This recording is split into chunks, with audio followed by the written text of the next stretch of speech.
কি করছেন ম্যাম? ছাড়ুন আমাকে, কেউ দেখবে। দেখুক সোনা, তাতে কি? ভুলে যেও না আমি কে। কারো কিছু বলার সাহস আছে নাকি? আপনাকে না বললে আমাকে ঠিকই বলবে। ছাড়ুন, আমার মান সম্মান নষ্ট হয়ে যাবে। কিছুই হবে না সোনা, আসো একটু আদর করি। না ম্যাম, প্লিজ, আমার ভার্জিনিটি এভাবে শেষ করবেন না। একটা কিস করলে কারো ভার্জিনিটি নষ্ট হয় না। আসো তো। অনন্যা নীরবকে টান দিয়ে কাছে এনে ঠোঁটে ঠোঁট ডুবিয়ে কিস করতে লাগলো। নীরব হতভম্ব হয়ে গেল। এর কি মেয়েকে সাহস! অনন্যা নীরবকে টান দিয়ে কাছে এনে ঠোঁটে ঠোঁট ডুবিয়ে কিস করতে লাগলো। নীরব হতভম্ব হয়ে গেল। এই মেয়ের কি সাহস, তাকে কিস করে! নীরব ছটফট করতে লাগলো। অনন্যা তার ঠোঁট জোড়া কামড় মেরে ছেড়ে দিল। এত নরো কেন সোনা? স্থির থাকতে পারো না? আপনি অন্যায় করছেন ম্যাডাম। ন্যায় অন্যায় বুঝি না, আমার তোমাকে চাই ব্যাস। আমি আপনাকে কখনো চাই না ম্যাম। বুঝতে কেন পারছেন না আপনি? আপনাকে আমার পছন্দ না। কেন পছন্দ না সেটা বলো। আমি কথাই বলতে চাই না আপনার সাথে। পথ ছাড়ুন আমার। আপনাদের মতো বড় লোকদের আমার খুব ভালো করে চেনা আছে। নিজের স্বার্থ ফুরালে আর কাউকে চিনবেন না। কি বলছো তুমি এসব? তুমি চাইলেই দূরে থাকতে পারবে না আমাকে। তুমি চাইলেই দূরে রাখতে পারবে না আমাকে। আমাদের ভাগ্য আগে থেকেই এক হয়ে গেছে। ঠিকই বলছি আমি। পথ ছাড়ুন আমার। আপনি জোর করে আমাকে পাবেন না। নীরব অনন্যাকে সরিয়ে দিয়ে কেবিন থেকে বেরিয়ে গেল। রাগে তার চোখ জলজল করছে, যেন বড়লোক মানুষ তার দুই চোখের বিষ। সে সহ্য করতে পারে না কোনো বড়লোক মানুষকে। কেবিন থেকে বেরিয়ে নীরব সোজা নিজের ডেস্কে এসে বসলো। চেয়ারটা একটু জোরেই টেনে নিল সে। মনের ভিতরে আগুনটা যেন শব্দ হয়ে বেরিয়ে এলো। আঙুলগুলো কিবোর্ডের উপরে রাখলেও দুটো চোখ যেন পর্দায় নেই। মাথার ভেতরে শুধু অনন্যার কথাগুলোই ঘুরপাক খাচ্ছে ওর। বড়লোকদের প্রতি জমে থাকা ক্ষোভটা আজ যেন নতুন করে জ্বলে উঠেছে। ঠিক তখনই পাশের ডেস্ক থেকে রাফি ঘুরে তাকালো। নীরবের লালচে চোখ আর কপালের ভাঁজ দেখে সে বুঝে গেল কিছু তো একটা হয়েছে। কি ব্যাপার ভাই, এমন রেগে আছিস কেন? কেবিন থেকে বেরিয়েই তো ঝড় তুললি। আর বলো না ভাই, মাথাটা একেবারে খারাপ হয়ে গেছে। বসের বকা খেয়েছিস নাকি? বকা? না, তার থেকেও বড় ঝামেলা। মানে? বসের মেয়ে পিছনে লেগেছে। কি? অনন্যা ম্যাম? হ্যাঁ, তার নাকি আমাকে চাই। আমি কি বলদ নাকি যে এদের ফাঁদে পা দেব? আরে ধীরে বল, অফিসে সবাই শুনে ফেলবে। শুনুক, দুদিন নাটক করবে, তারপর একা ফেলে চলে যাবে। এদের আমি ভালো করে চিনি ভাই। বড়লোকদের খেলা এসব। কিন্তু সবাই তো একরকম না। সবাই একরকমই। নিজের স্বার্থ ফুরালেই মানুষ বদলে যায়। আজ আদর, কাল অবহেলা, এই তো গল্প। রাফি কিছু বলতে গিয়েও থেমে গেল। নীরবের কণ্ঠে যে পুরনো ক্ষত লুকিয়ে আছে সেটা সে বুঝতে পারছে। নীরব চোখ নামিয়ে কাগজগুলো উল্টাতে লাগলো, কিন্তু মনটা কোথাও আটকে রইল ওর। দূরে কেবিনের কাছের ভেতরে অনন্যা দাঁড়িয়ে আছে। নীরবের দিকে একবার তাকিয়ে সে ঠোঁট চেপে ধরল। এই প্রথম কেউ তাকে এমন স্পষ্টভাবে প্রত্যাখ্যান করলো, আর সেটাই তার অহংকারের আগুন ধরিয়ে দিল। আমাকে না বলার সাহস হলো ওর। ঠিক আছে নীরব, খেলা তো এখন শুরু। নীরব জানে না এই প্রত্যাখ্যানই তাকে টেনে নেবে আরো গভীর এক সংঘাতে। অফিসের দেওয়ালের ভেতরে লুকিয়ে আছে ক্ষমতার খেলাঘর, আর সেই খেলায় সে অনিচ্ছুক খুঁটি হয়েই ঢুকে পড়েছে। বিকেলের আলোটা ধীরে ধীরে অফিসের কাছের দেওয়ালে লেপ্টে পড়েছে। করিডোরে কর্মচারীদের চলাচল কমে এসেছে প্রায়। ঠিক তখনই অনন্যা নিজের বাবার কেবিনের দিকে এগিয়ে গেল। তার হাঁটার ভঙ্গিতেই আজ আলাদা দৃঢ়তা, চোখে আত্মবিশ্বাস, ঠোঁটে হালকা কিন্তু জেদি একটা হাসি। দরজায় হালকা নক করেই ভেতরে ঢুকলো সে। বাবা, কি হলো মা? মুখটা আজ এমন সিরিয়াস কেন? বাবা আজ থেকে অফিসটা আমি দেখাশোনা করব। কি বলছিস এসব? তুই পারবি না মা, অফিস চালানো খেলার বিষয় না। পারবো বাবা, নো টেনশন। তুমি বাসায় যাও, একটু রেস্ট নাও। তোর রাগী ভাবটা জানি তো, স্টাফদের সাথে ঝামেলা হবে। আর ঝামেলা হলে আমি সামলে নেব। আজ আমাকে ট্রাই করতে দাও। বাবা কিছুক্ষণ মেয়ের দিকে তাকিয়ে রইলেন। এই চোখে তিনি নিজের প্রতিচ্ছবি দেখতে পেলেন, একই জেদ, একই আত্মবিশ্বাস। আচ্ছা ঠিক আছে, তবে একটা পিয়ে লাগবে তোর। সেটাই তো বলবো বাবা, আমাকে একটা পেয়ে দাও। যাকে মন চাই পিয়ে করে নেই। এই কথাটার জন্যই যেন অনন্যা অপেক্ষা করছিল। চোখের কোণে চিকচিক করে উঠল একরাশ দুষ্টু আলো। নীরবকে বিয়ে করে দাও আমার। ও নীরব, ও তো সাধারণ স্টাফ। খুব ভালো কাজ করে বাবা, আমি ওকেই চাই। বাবার মুখে সামান্য দ্বিধা ফুটে উঠলেও মেয়ের জেদের কাছে হার মানলেন তিনি। ঠিক আছে, তবে ঠিক মতন কাজ শিখিয়ে দিবি। বাবা বেরিয়ে যাওয়ার পর কেবিনটা যেন হঠাৎই ফাঁকা হয়ে গেল। অনন্যা চেয়ারটায় বসে ধীরে ধীরে পেছনে হেলান দিল। চোখ বন্ধ করে ঠোঁটে ঠোঁট চাপা এক রহস্যময় হাসি খেলিয়ে উঠল ওর। এবার কোথায় পালাবে সোনা? সব সময় আমার সামনেই থাকতে হবে। অন্যদিকে নীরব তখনও নিজের ডেস্কে বসে কাজ করছে। সে জানেই না তার জীবনের সবচেয়ে অস্বস্তিকর একটা অধ্যায় নিঃশব্দে তার দিকে এগিয়ে আসছে। ক্ষমতা আর জেদের খেলায় সে যেন এখন প্রধান লক্ষ্য। সেটা বোঝার আগেই ফাটটা শক্ত হয়ে গেছে। অফিসের বাতাসে অদ্ভুত এক চাপা উত্তেজনা ভাসছে। কিছুক্ষণ পরেই অফিসের ইন্টারকামে হঠাৎই বেজে উঠল। নীরব ফাইলের দিকে তাকিয়েছিল। মাথা তুলতেই একটু দেরি হয়ে গেল। ইন্টারকমে অনন্যার কণ্ঠ। নীরব, আমার কেবিনে আসো এখনই। কণ্ঠটা আদেশের, এক ফোঁটাও অনুরোধ নেই। নীরব চোখ বন্ধ করে একবার লম্বা শ্বাস নিল। সে জানে এই ডাক মানেই নতুন কোনো ঝামেলা। তবুও কিছু বলার সুযোগ নেই। চেয়ার ঠেলে উঠে ধীরে ধীরে কেবিনের দিকে এগিয়ে গেল। কেবিনে ঢুকতেই অনন্যা চেয়ার ছেড়ে উঠে দাঁড়ালো। জানলার পাশে দাঁড়িয়ে থাকা রোদটা তার মুখে পড়ছে। চোখে সেই চেনা জেদ, ভঙ্গিতে অদ্ভুত এক কৃতত্ব। দরজা বন্ধ করো। ম্যাম, দরজা বন্ধ করো। ভঙ্গিতে অদ্ভুত এক কৃতিত্ব। নীরবার কথা না বাড়িয়ে দরজাটা বন্ধ করলো। বুকের ভেতরে অজানা চাপা জমে উঠেছে। আজ থেকে তুমি আমার বিয়ে। কি বলছেন এসব? আমি বিয়ে হতে পারবো না। পারবে না কেন? কারণ আমি এই পোস্টের জন্য অ্যাপ্লাই করিনি। আর আমি আপনার সাথে। যা বলবো তাই হতে হবে, কোনো কথা শুনতে চাই না। আপনি জোর করতে পারেন না ম্যাম, এটা অফিস, আপনার ব্যক্তিগত জায়গা না। জোর করতে পারি না কে বলেছে? আমি বলছি, আমি কারো খেলনা নই। এই অফিসে আমি যা চাই তাই হয়, আর তুমি এখন আমার আন্ডারে কাজ করবে। আমি রিজাইন দিয়ে দেব।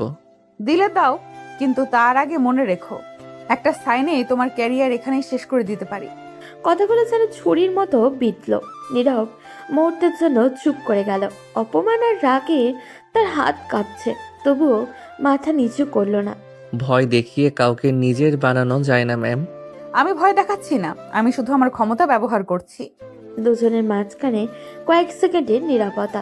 কেবিনের ভিতরের বাতাস যেন ভারী হয়ে উঠেছে ওর। কাল সকাল 9টা থেকে আমার পিএ হিসেবে রিপোর্ট করবে। দেরি 1 মিনিটও সহ্য করব না। আপনি জিতছেন ভাবছেন, কিন্তু সব লড়াই টাকা আর ক্ষমতায় জেতা যায় না। দেখা যাবে নীরব। নীরব আর একটা কথাও না বলে ঘুরে দাঁড়িয়ে দরজা খুলে বেরিয়ে গেল। বাইরের করিডোরে পা রাখতেই সে বুঝলো এই চাকরি নয়, যেন এক অঘোষিত যুদ্ধ শুরু হয়েছে। আর কেবিনের ভিতরে অনন্যা চুপচাপ বসে রইল, চোখে জেদ, মনে অদ্ভুত এক তৃপ্তি। যতই শক্ত হও, ভাঙতেই হবে, কারণ তুমি এবার আমার পিএ। নীরব। সন্ধ্যার অন্ধকার নামতে নামতে নীরব বাসায় ফিরল। পা দুটো যেন আর এগোতেই চায় না। মাথার ভেতরে সারাদিন ঘটনাগুলো ভারী পাথরের মতো চেপে বসে আছে। দরজা খুলতেই পরিচিত গন্ধ, পরিচিত পরিবেশ, তবু আজ সবকিছু অচেনা লাগছে। রান্নাঘর থেকে নীরবের মা তাকিয়ে ছেলেকে দেখেই বুঝে গেলেন কিছু তো একটা গন্ডগোল রয়েছে। কিরে নীরব, মুখটা এমন কেন? অফিসে কিছু হয়েছে নাকি? নীরব জুতো খুলে চুপচাপ চেয়ারে বসে পড়ল। কিছুক্ষণ চুপ থেকে গভীর নিঃশ্বাস নিল ও। মা, আজ অফিসে অনেক কিছু হয়ে গেছে। কি হয়েছে বল? তোর চোখে মুখে চিন্তার ছাপ দেখছি। নীরব আর চেপে রাখতে পারল না। কেবিনের ঘটনা থেকে শুরু করে বিয়ে বানানোর জোর করে এক নিঃশ্বাসে বলে ফেলল। বসের মেয়ে মা, অনন্যা ম্যাম, সে আমার পিছনে লেগেছে। আজ জোর করে বলল আমি নাকি ওর বিয়ে হব। এ কেমন কথা? এত বড় লোক মেয়ে তোর পিছনে ঘুরছে কেন? ওদের কাছে এসব খেলা মা, সময় কাটানোর খেলা। মানুষকে মানুষ মনে করে না। কিন্তু তুই তো কিছু করিস নাই। করলেও না করলেও একই। বড়লোকদের চোখে আমরা শুধু ব্যবহার করার জিনিস। আজ আছে, কাল নেই। মায়ের চোখে জল ঝিকঝিক করে উঠল। ছেলের মাথায় হাত বুলিয়ে দিলেন তিনি। আমার ছেলেটা কত কষ্ট করে নিজের জায়গাটা বানিয়েছে, কেউ কেন এভাবে তোর মান সম্মান নিয়ে খেলবে? জানি না মা, চাকরিটা ছেড়ে দিতে ইচ্ছে করছে, কিন্তু ছেড়ে দিলে আবার নতুন করে শুরু, সবকিছু এত সহজ না। তাহলে কি করবি? বুঝতে পারছি না মা, কি যে করব। ঘরের ভেতরে নেমে এলো এক চাপা নীরবতা। বাইরে রাতের বাতাসে অন্ধকার ঘনাচ্ছে, আর নীরব জীবনের উপরে যেন অজানা অন্ধকার নামছে ধীরে ধীরে। সে জানে না এই লড়াই শুধু অফিসের না, এটা সম্মান আর অস্তিত্বের লড়াই। আর সেই লড়াইয়ে সে একা হলেও পিছিয়ে আসার মানুষ নয়। মায়ের কথায় নীরবের কিছুক্ষণ চুপ করে বসে রইল, চোখ দুটো ফাঁকা, যেন সামনে কিছু দেখছে না। মাথার ভেতরে শুধু অনন্যার কণ্ঠ আর অফিসের অপমানগুলোই ঘুরে বেড়াচ্ছে। যা বাবা, ফ্রেশ হয়ে আয়, কিছু খেয়ে নে। সারাদিন না খেয়ে থাকলে শরীর খারাপ করবে। ভালো লাগছে না মা, পরে খাবো, একটু শুয়ে থাকি। এই বলে নীরব ধীরে ধীরে সিঁড়ি বেয়ে উপরে উঠে গেল। দরজার ভেতরে থেকে বন্ধ করেই বিছানায় বসে পড়ল ও। বুকের ভেতরটা ভারী, মাথা ধরেছে, চোখ বন্ধ করতে গিয়েও পারছে না। ঠিক তখনই মোবাইলটা বেজে উঠল। একটা মেসেজ। নীরব বিরক্ত নিয়ে ফোনটা হাতে নিল। স্ক্রিনে ভেসে উঠল পরিচিত নাম, অনন্যা। টেনশন করো না সোনা, কাল আদর করে সব টেনশন দূর করে দিব। এক মুহূর্তের জন্য নীরবের চোখ স্থির হয়ে গেল। তারপর হঠাৎ করে এই রাগে তার মুখ লাল হয়ে উঠল, হাত কাঁপতে লাগলো ওর। সোনা? কে তোর সোনা? এত সাহস হয় কিভাবে? সে উঠে দাঁড়িয়ে ঘরের ভেতরে পায়চারি করতে লাগলো। মাথার ভেতরে যেন বিস্ফোরণ চলছে রাগে, অপমান আর অসহায়ত্ব একসাথে। ক্ষমতা থাকলেই মানুষ কিনে নেওয়া যায় ভাবছিস? আমি কোনো খেলনা না। মাথার ভেতরে যেন বিস্ফোরণ চলছে, রাগ, অপমান আর অসহায়ত্ব সব একসাথে। সে সঙ্গে সঙ্গে রিপ্লাই দিতে গিয়েও থেমে গেল। কয়েক সেকেন্ড পর জোরে নিঃশ্বাস ফেলে ফোনটা বিছানায় ছুঁড়ে মারল। জানলার বাইরে অন্ধকার জমে গেছে। সেই অন্ধকারের মতোই নীরবের মনটা ভারী হয়ে উঠেছে। সে বুঝতে পারছে এই লড়াই সহজ হবে না, সামনে আরো কঠিন দিন অপেক্ষা করছে। নিচতলা থেকে মায়ের হাঁক ভেসে এলো। নীরব, কিছু লাগলে ডাকিস বাবা। নীরব কোনো উত্তর দিল না, শুধু চোখ বন্ধ করে শুয়ে পড়ল। কিন্তু ঘুম এলো না, কারণ কাল থেকেই শুরু হতে যাচ্ছে তার জীবনের অস্বস্তিকর অধ্যায়। পরদিন সকাল হতেই নীরব অফিসে হাজির হলো। মনে মনে ভাবছিল আজ যেন সব ঠিকঠাকই হয়, কিন্তু পিয়নের মুখেই তার রাগ বেড়ে গেল। স্যার, আপনার কেবিন আজ থেকে ম্যাডামের রুমে। নীরব চমকে উঠে দাঁড়ালো, চোখ বড় হয়ে গেল ওর, মুখে অচেনা রাগ ঝরছে। কি বলছেন? ম্যাডামের রুমে? সহকর্মীরা চুপচাপ তাকিয়ে আছে, কেউ মুখ খোলার সাহস পাচ্ছে না। নিলয় অনন্যার রুমের দরজা ধীরে ধীরে খুলে ফেলল। অনন্যা সে উঠে দাঁড়ালো, চোখে সেই অদ্ভুত জেদ, ভঙ্গিতে এক ধরনের অধিকার। আপনি এসব কি শুরু করেছেন ম্যাম? কিছু তো করি নাই সোনা, এখন করব। নীরব আরও রেগে গেল। সে মনে মনে ভাবছিল কেন তার জীবনটা এক মুহূর্তেই এইভাবে বেকুফ হয়ে যাচ্ছে। ম্যাম, এসব ঠিক না। অনন্যা ধীরে ধীরে এগিয়ে গেল, চোখ ঝলমল, হাতে কেমন এক শান্ত অথচ শক্ত পদক্ষেপ। ঠিক মুহূর্তের মধ্যেই অনন্যা নীরবের দিকে ঝোঁকে ঠোঁটের ঠোঁট ডুবিয়ে কিস করতে লাগলো। নীরবের প্রথমে হতভম্ব, শরীর জড় হয়ে গেল। ম্যাম, ছেড়ে দিন, এটা ঠিক না। স্থির থাকো সোনা, আর কিচ্ছু হবে না যদি আমি চাই। শরীর জড়সড় হয়ে গেল। নীরবের রাগ আর দ্বিধা একসঙ্গে মিশে গেছে। রাগে সে ঠোঁট কামড়াতে চায়, কিন্তু অনন্যার সাহসিকতার সামনে সে অচল। অনন্যা ধীরে ধীরে পেছনে হেলে বসে চেয়ারে, চোখে সে জেদ, ভঙ্গিতে এক ধরনের অধিকার বোধ। নীলয় বুঝতে পারল এই লড়াই শুধু তার জন্য নয়, পুরো অফিসে অনন্যার আধিপত্যের প্রথম ছোঁয়া। কি খেলায় পড়েছি আমি? আল্লাহ, কে বাঁচাবে আমাকে? নীরব চুপচাপ চেয়ারে বসে গেল। মনটা একদিকে রাগে ফেটে যাচ্ছে, অন্যদিকে অজানা উত্তেজনায় ধীরে ধীরে গলদ হয়ে উঠছে। অনন্যা তার কাছে বসে থাকলো, চোখে ভোরের আলোর মতোই ঝলমল করে এক জেদ। সবসময় আমার কাছে থাকবে, আর আমি দেখবো, আদর করব। নীরব চুপচাপ, মুখের রাগ আর মনটা অস্থির। শরীর অচল, আবেশটা যেন একরকম মিশ্রণ। চোখে গভীর ক্লান্তি আর অস্থিরতা, বুকের ভেতরে রাগ আর অপমানের সমুদ্র। ম্যাম, কি কাজ করতে হবে বলুন?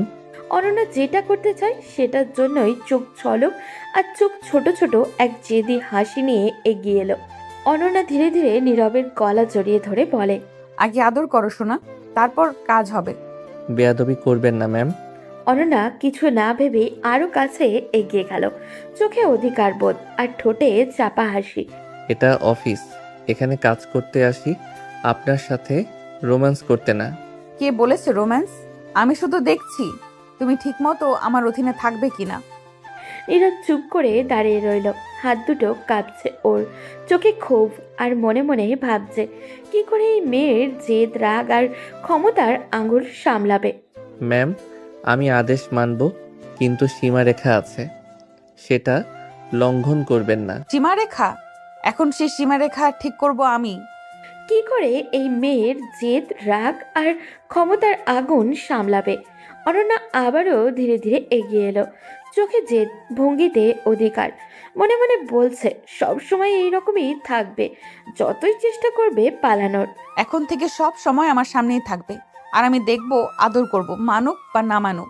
পরদিন সকাল, অফিসের বাতাসে হালকা উত্তেজনা। নীরব ধীরে ধীরে কেবিনে ঢুকলো, চোখে ক্লান্তি আর মনে অস্থিরতা। সে জানে আজকের দিনটা তার জন্য সহজ হবে না।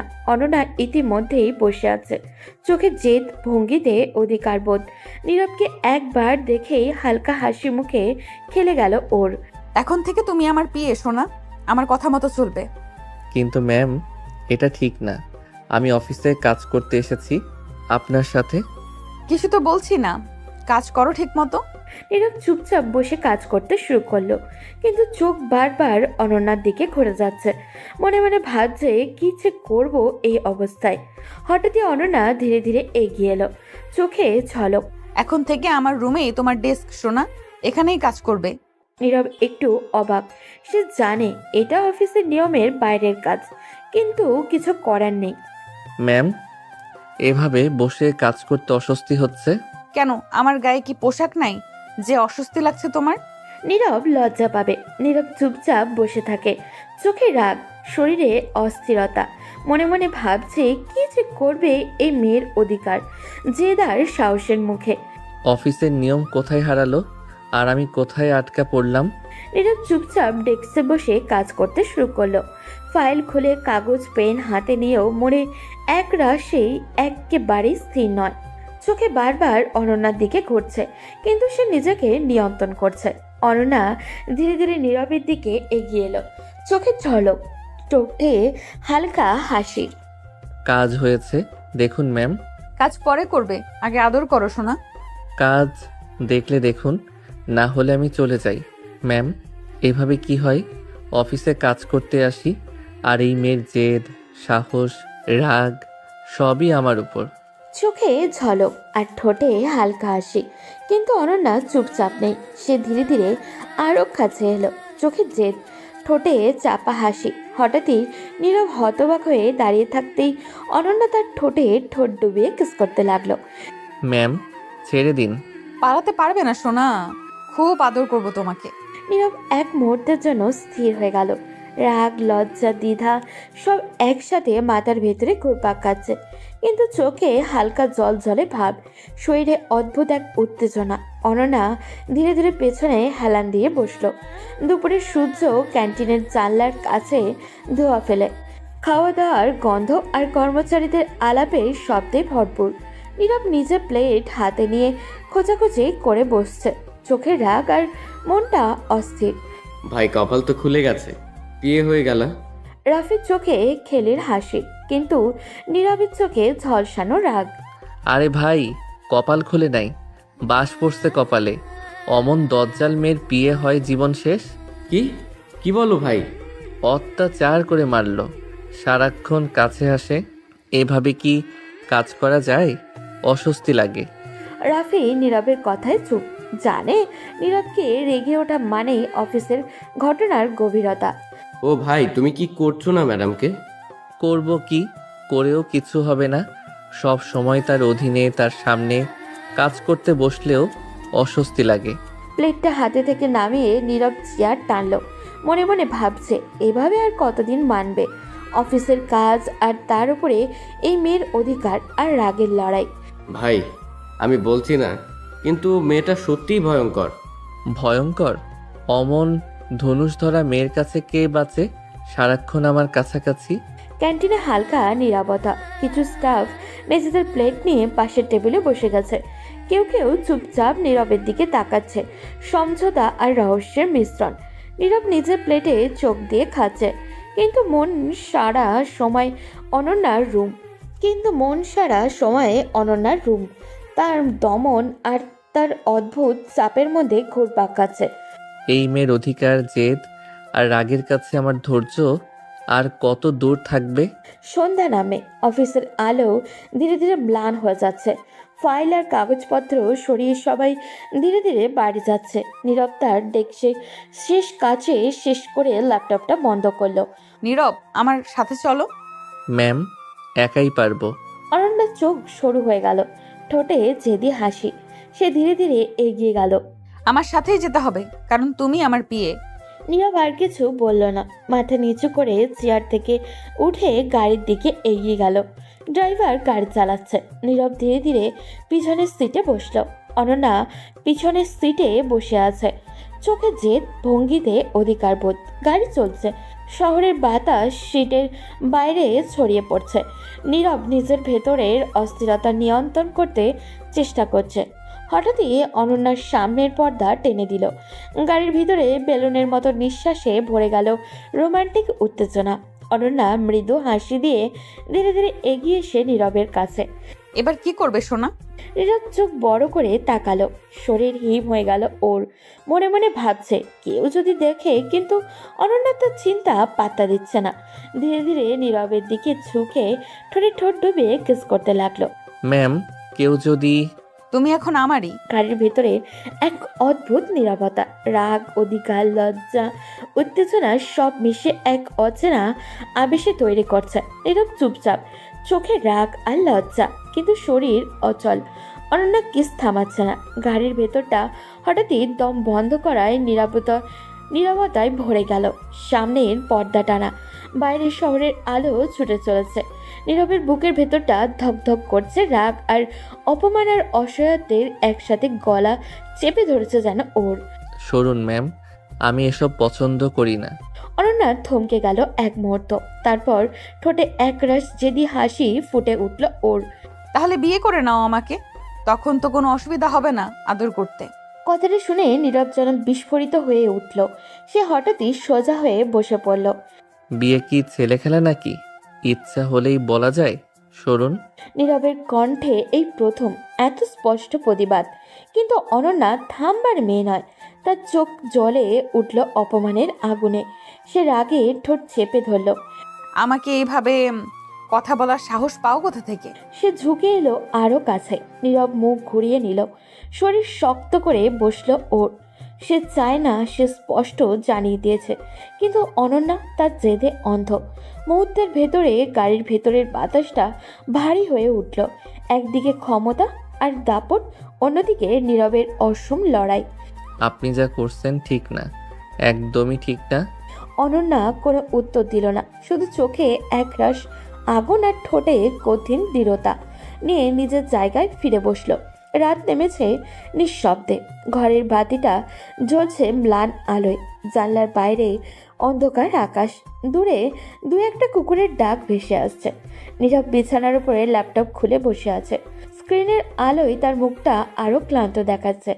আঙুল চলছে কিবোর্ডে, কিন্তু মনটা কাজে নেই। ঠিক তখনই দরজার কাছে এসে দাঁড়ালেন তার মা।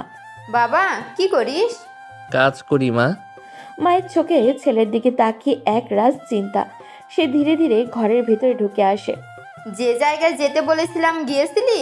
নীরব একটু থামে। কিবোর্ড থেকে হাত সরিয়ে ল্যাপটপের স্ক্রিনের দিকে তাকিয়ে থাকে কয়েক সেকেন্ড। খুব ব্যস্ত ছিলাম মা, কাল যাব। আচ্ছা। মা আর কিছু বলে না, শুধু ছেলের মুখের দিকে একবার ভালো করে তাকায়। এই মুখে সে আজকাল আগের মতো হাসি খুঁজে পায় না। চল খাবার খেতে চল, কাজ তো শেষ হবে না, কিন্তু শরীরটা তো রেস্ট দরকার। নীরব ল্যাপটপ বন্ধ করে দেয়। চেয়ার থেকে উঠে দাঁড়ায়। মনে অজানা ভার, কিন্তু মায়ের ডাক অগ্রাহ্য করার শক্তি ওর নেই। আসছি মা। মা সামনে এগিয়ে যায় আর নীরব পেছনে পেছনে হাঁটে। ঘরের ভেতরে আলো, রান্নার গন্ধ আর মায়ের উপস্থিতি, এই কয়েকটা মুহূর্তেই সে একটু স্বস্তি খুঁজে পায়। পরদিন সকাল। অফিসের ভেতরটা আজ অন্যরকম ব্যস্ত। কনফারেন্স রুমে বড় স্ক্রিন জ্বালানো, টেবিল জুড়ে ফাইল আর প্রেজেন্টেশনের কাগজ। আজ কোম্পানির সবচেয়ে গুরুত্বপূর্ণ দিন একটি। অনন্যার বাবা ধীর পায়ে রুমে ঢুকলেন। বয়সের ভার আছে, কিন্তু চোখে এখনো অভিজ্ঞতার দীপ্তি। চারপাশে সিনিয়র ম্যানেজাররা দাঁড়িয়ে সম্মান জানালেন। আজ নতুন একটা প্রজেক্ট নিয়ে কথা বলবো। এটা শুধু একটা প্রজেক্ট না, এটা আমাদের ড্রিম প্রজেক্ট। কথাটা শুনেই রুমটা আরো নীরব হয়ে গেল। সবাই জানে এই প্রজেক্টে ভুলের কোনো জায়গা নেই। অনন্যা চুপচাপ দাঁড়িয়েছিল, কিন্তু তার চোখে ভয় নয়, আছে দৃঢ়তা। সে এক কদম এগিয়ে এলো। বাবা, এই প্রজেক্টের দায়িত্বটা আমি নিতে চাই। মুহূর্তের মধ্যে রুমে ফিসফাস শুরু হয়ে গেল। কেউ অবাক, কেউ চিন্তিত। বাবা ধীরে ধীরে মেয়ের দিকে তাকালেন। জানিস তো, একটা ড্রিম প্রজেক্ট, এখানে একটা ভুল মানে অনেক বড় ক্ষতি। জানি বাবা, তাই তো দায়িত্বটা নিতে চাই। তোর উপর চাপটা অনেক বেশি হবে। পারবো বাবা, নিজেকে প্রমাণ করার সময় এসেছে। বাবার চোখে এক মুহূর্তের জন্য দ্বিধা ভেসে উঠল। তারপর ধীরে ধীরে সেই দ্বিধা বদলে গেল গর্বে। আমি প্রস্তুত বাবা। কনফারেন্স রুমে নীরবতার পর ধীরে ধীরে সম্মতির মাথা নেড়ে উঠল সবাইকার। অনন্যা জানে এই সিদ্ধান্ত তার জীবনের মোড় ঘুরিয়ে দিতে পারে। কনফারেন্স রুমে তখনও নীরবতার টান টান। বড় স্ক্রিনে নতুন প্রজেক্টর ডিজাইন ভেসে আছে। সবাই অপেক্ষা করছে অনন্যার পরের কথার জন্য। অনন্যা ধীরে ধীরে টেবিলের সামনে দাঁড়ালো, চোখে আত্মবিশ্বাস, কণ্ঠে দৃঢ়তা। বাবা, এই প্রজেক্টে আমি একা না, আমার সহকারী হিসেবে আমি নীরব আর রাফিকে চাই। কথাটা শোনা মাত্র কয়েকজন একে অপরের দিকে তাকালেন। নীরবের নাম শুনে কেউ কেউ অবাক, কেউ চিন্তিত। অনন্যার বাবা চুপচাপ মেয়ের দিকে তাকিয়ে রইলেন। যাদের সাহায্য লাগে তাদের নে মা, কিন্তু একটা কথা মনে রাখবি, কাজটা যেন ঠিক হয়। এখানে কোনো ছাড় নেই। নিশ্চিন্ত থাকো বাবা, আমি দায়িত্ব বুঝে নিয়েই সিদ্ধান্ত নিয়েছি। বাবার চোখে তখন মিশ্র অনুভূতি। এদিকে মেয়ের উপরে ভরসা, অন্যদিকে এই ড্রিম প্রজেক্ট নিয়ে দুশ্চিন্তা। ঠিক আছে, আজ থেকেই কাজ শুরু করো, আমি ফলাফল দেখতে চাই। অনন্যা হালকা হাসলো। এই হাসির ভেতরে আত্মবিশ্বাস আছে, আবার নিজের মতো করে সব নিয়ন্ত্রণে রাখার একরাশ জেদও আছে। কনফারেন্স রুম ধীরে ধীরে খালি হতে লাগলো। সবাই বেরিয়ে গেলেও অনন্যা এক মুহূর্তে দাঁড়িয়ে রইল। চোখে ভেসে উঠল নীরবের মুখ। ড্রিম প্রজেক্ট আর তুমি দুজনেই এখন আমার দায়িত্বের ভেতরে। দেখা যাক কে কত দূর যেতে পারে। অন্যদিকে নিজের ডেস্কে বসে নীরব জানে না এই মুহূর্তে তার নাম জড়িয়ে গেছে কোম্পানির সবচেয়ে বড় প্রজেক্টের সঙ্গে। দায়িত্বের ভার যেমন বাড়ছে, তেমনি অনন্যার সঙ্গে তার সংঘাতও নতুন মাত্রা নিতে চলেছে। কনফারেন্স রুমের দরজা বন্ধ হতেই পরিবেশটা বদলে গেল। বড় টেবিলের এক পাশে নীরব আর রাফি দাঁড়িয়ে, অন্য পাশে অনন্যা, তার সামনে ফাইল, ল্যাপটপ আর প্রজেক্টের ব্লু প্রিন্ট ছড়ানো। অনন্যা চেয়ার থেকে উঠে দাঁড়ালো।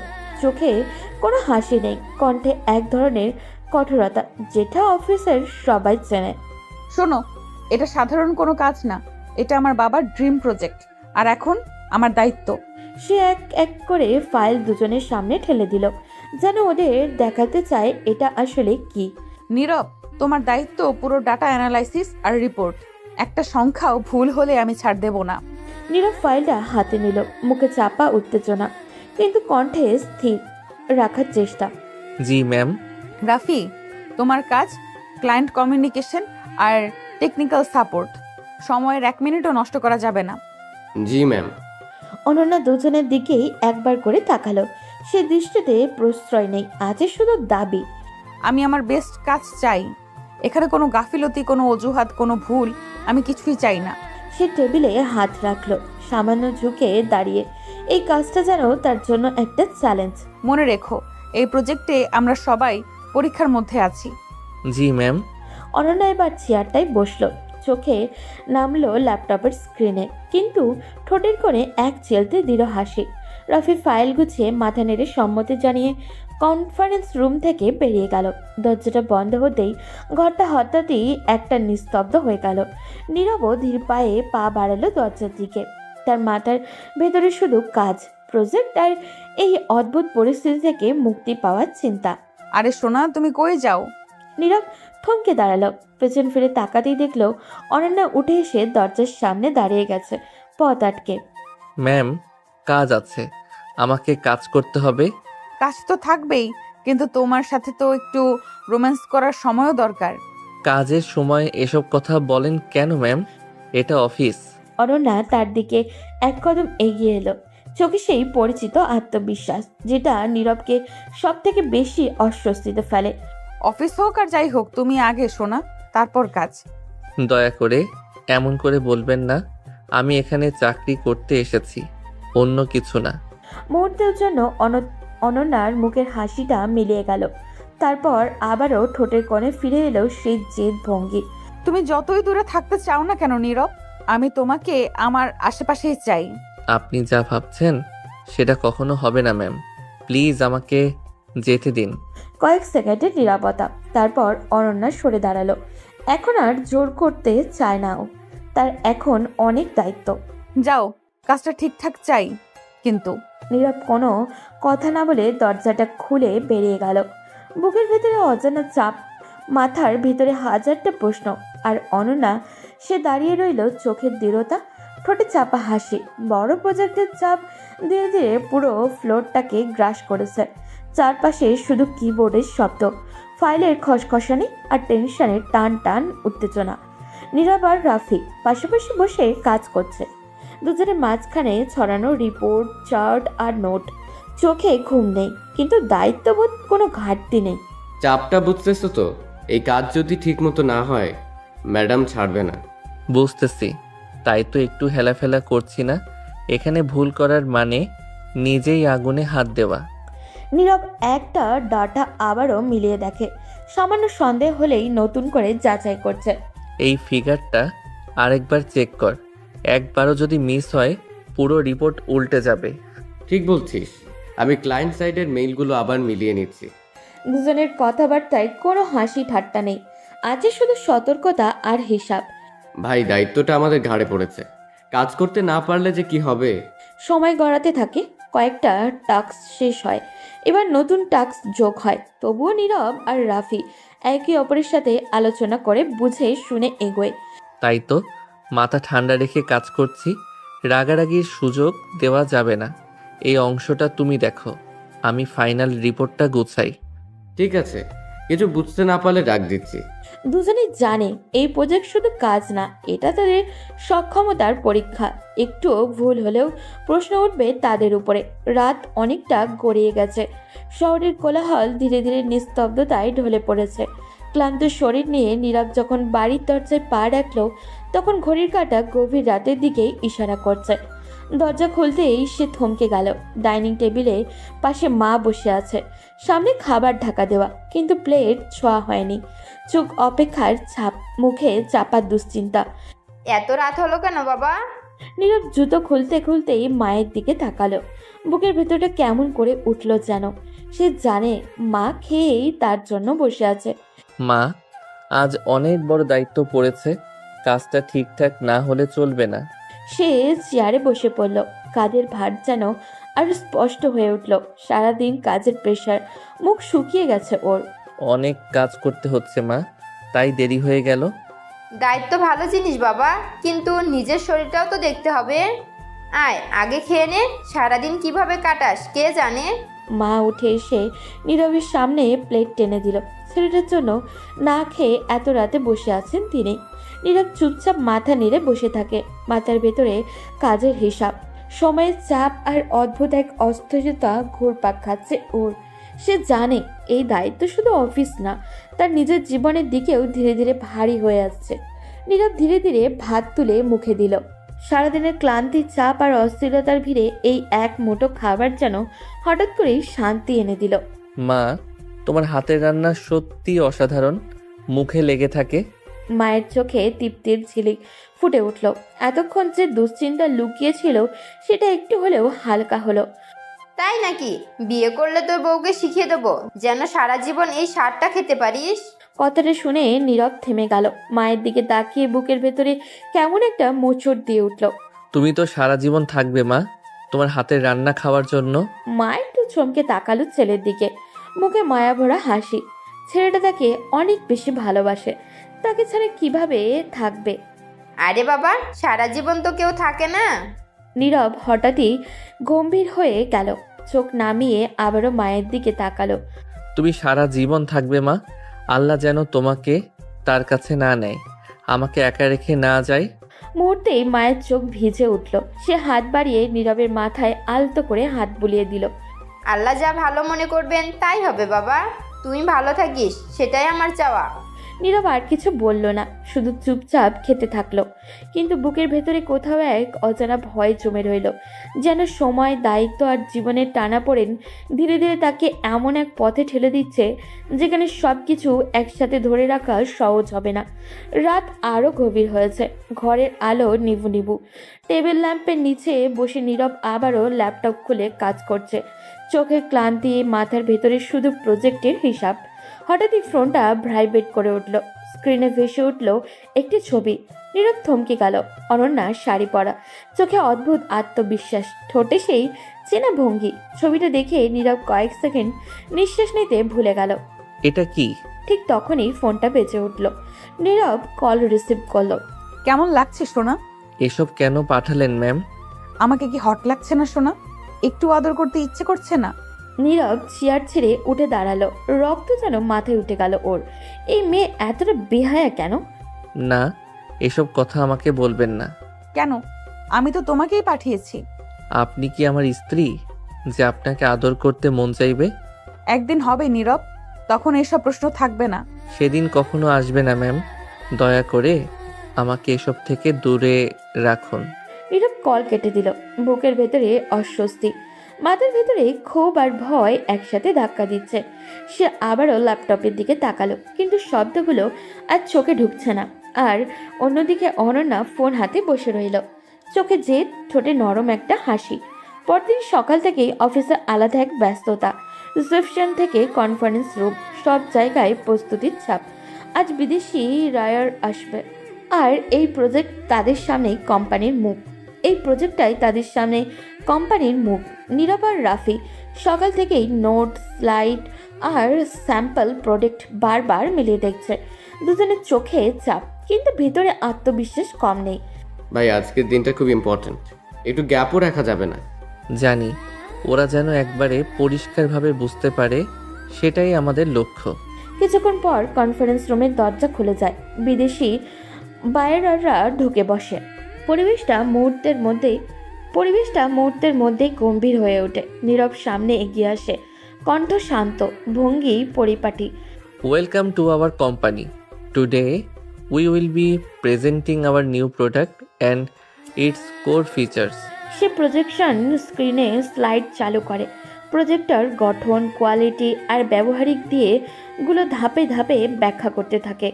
This product is designed keeping durability and efficiency in mind. We focused on long-term performance rather than short-term profit. রায়ারদের চোখে আগ্রহ দেখা যায়। কেউ কেউ নোট নিচ্ছে, আবার রাফি কথা নেয়। From the technical side, we ensured international standards. Every unit is tested before delivery, so quality remains consistent. What about after sales support? We have a dedicated support team. Any issue will be addressed within a fixed time frame. Customer satisfaction is our priority. কথাগুলো শুনে রায়াররা একে অপরের দিকে তাকায়, মুখে সন্তুষ্টির ছাপ। পুরো সময় জুড়ে নীরব আর রাফি একে অপরের দিকে তাকিয়ে বুঝে নেয় কখন কে কথা বলবে, কোথায় কি যোগ করতে হবে। কোনো অপ্রস্তুতি নেই, কোনো অযথা কথা নেই। প্রেজেন্টেশন শেষ হলে রায়ারদের একজন হালকা হাসি দিয়ে বলল, We are impressed. Your team seems very professional. নীরব আর রাফি পরস্পরের দিকে তাকিয়ে স্বস্তির নিঃশ্বাস ফেলে। Thank you. We believe in our work. দূরে দাঁড়িয়ে অনন্যা পুরোটা দেখছিল, মুখে কোনো প্রতিক্রিয়া নেই, কিন্তু চোখে স্পষ্ট এই কাজটা সে হালকাভাবে নেয়নি। আজ এখানে কোনো রোম্যান্স নেই, কোনো জেদ নেই, আছে শুধু দায়িত্ব, যোগ্যতা আর প্রমাণ।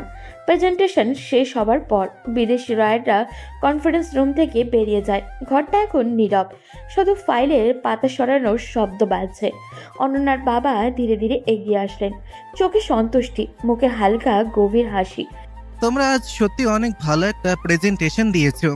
নীরব একটু লজ্জা চাপা হাসি দিয়ে মাথা নেড়ে দিলেন।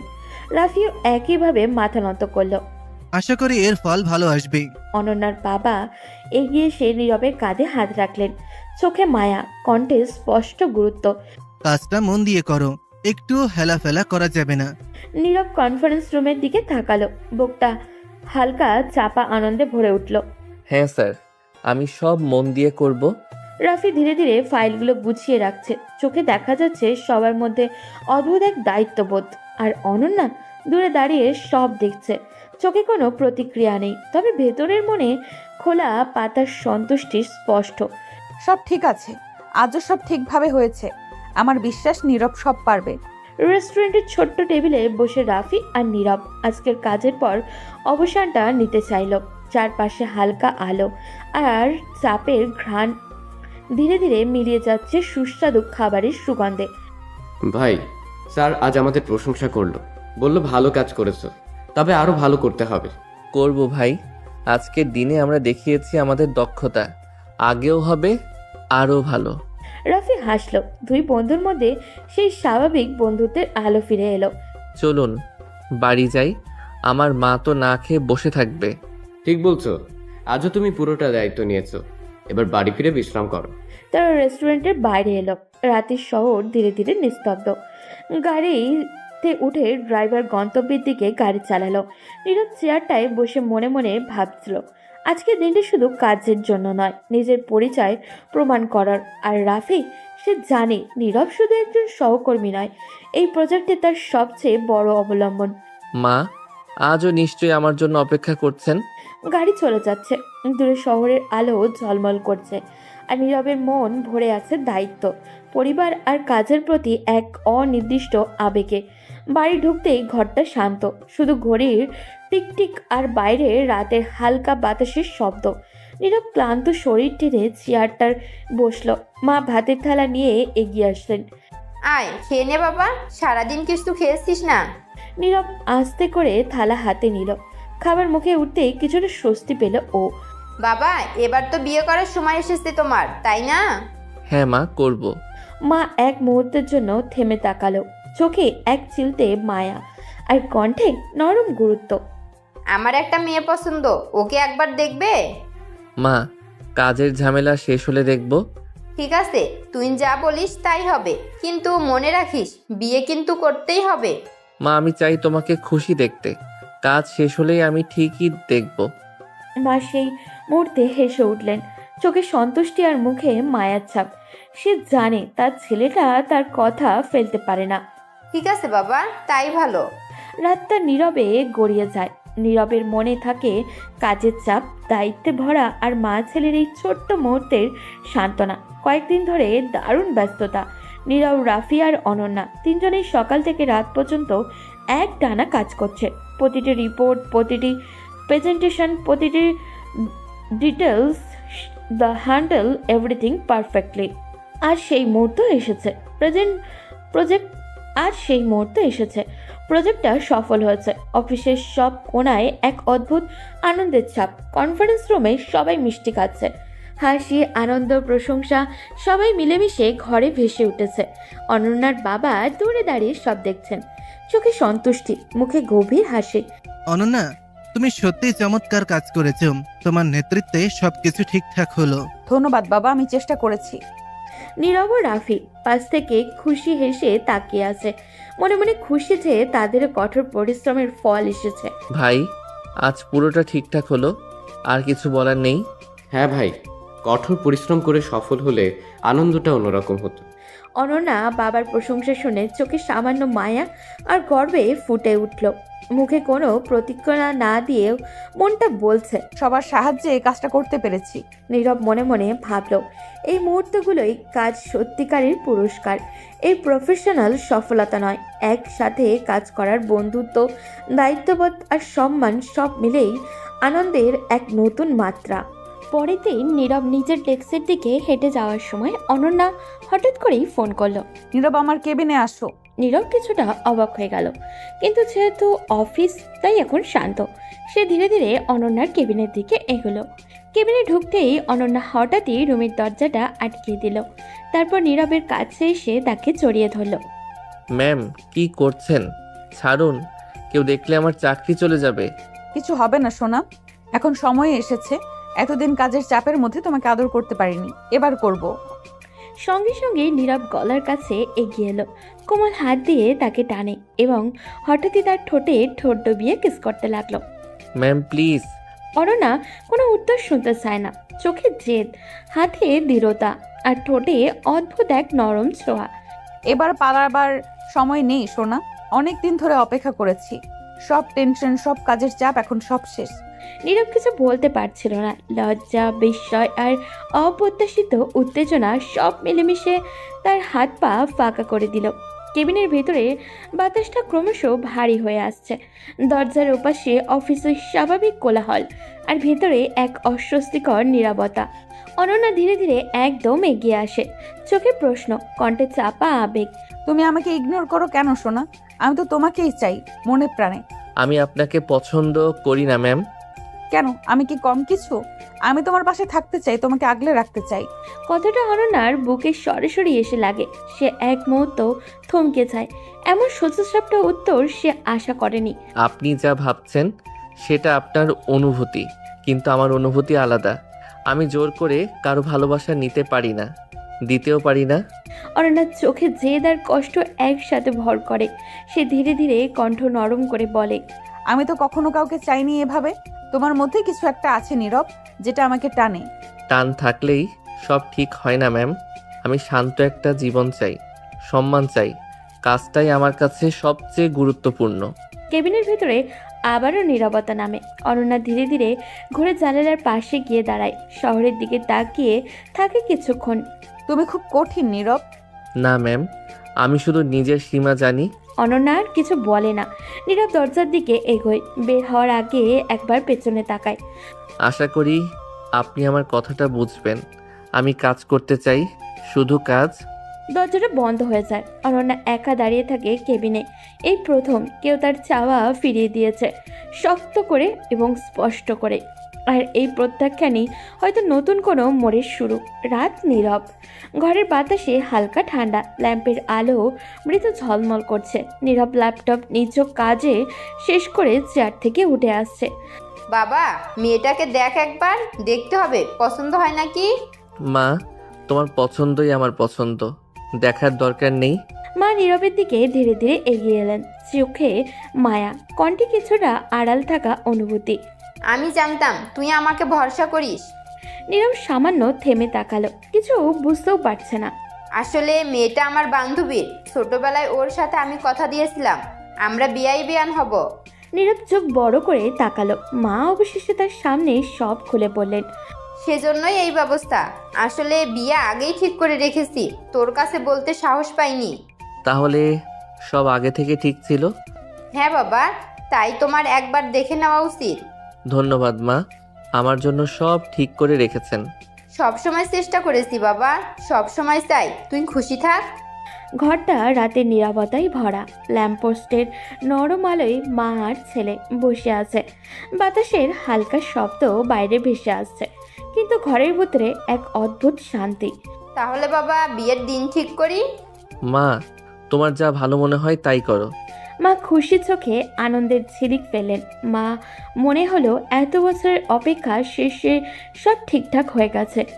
বাবা, দেখছি তুই ঠিকই বুঝেছিস। ঠিক আছে মা, তোমার খুশি আমার জন্য সবচেয়ে বড় উপহার। নীরবের হৃদয়ে শান্তি ভরে গেল। এতদিনের দ্বন্দ্ব, কাজের চাপ, অনন্যার জেদ সব যেন এক মুহূর্তে হালকা হয়ে গেল। মা আবারও তার হাতে হাত রাখলেন, চোখে মায়া আর কণ্ঠে উষ্ণতা।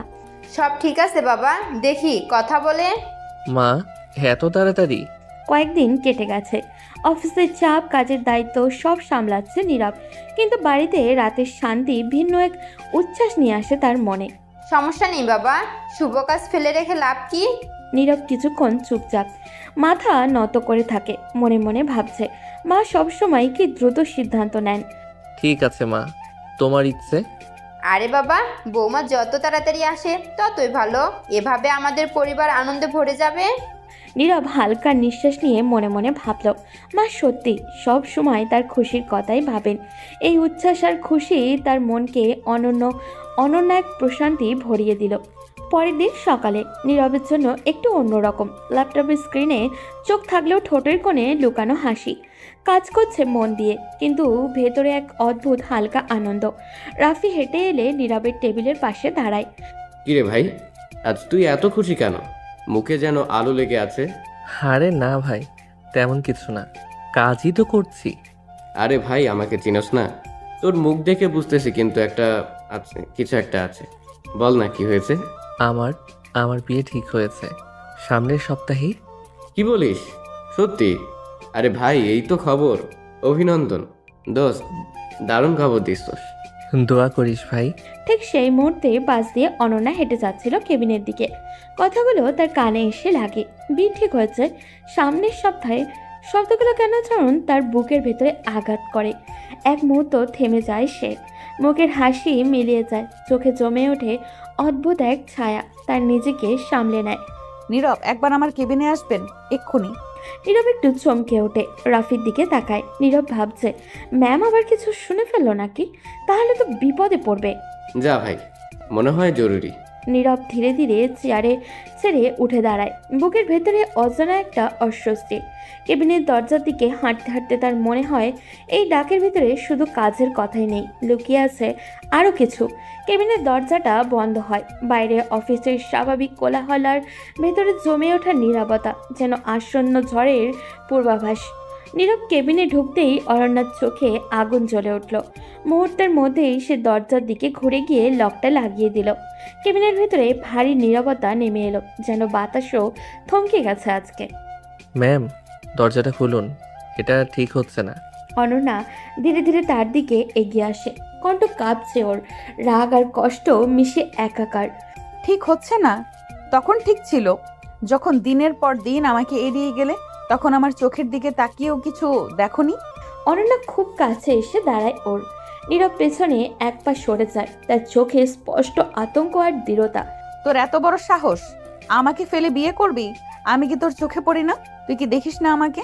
আমার ভালোবাসার কোনো মূল্য নেই? প্লিজ এক ধাপ দূরে থাকুন, আমি আপনাকে এভাবে কাছে আসতে দিতে পারি না। আমি তোর জন্য কি করিনি বল? এই প্রজেক্ট, এই দায়িত্ব সব তোর পাশে থাকার জন্য। তবুও তুই আমাকে কিছুই মনে করিস না। নীরব গভীর শ্বাস নেয়, কণ্ঠ শান্ত, কিন্তু সিদ্ধান্তে এক চুলও নড়চড় নেই। সে কিছুতেই এই মেয়েকে প্রশ্রয় দিবে না। আমি পরিষ্কার করে বলছি, আমি আপনাকে পছন্দ করি না, কখনো করিনি। আপনি আমার বসের মেয়ে, তার বাইরে কিছু না। দয়া করে আমাকে রেহাই দিন। তাহলে এতদিন আমার ভালোবাসা সবই মিথ্যে?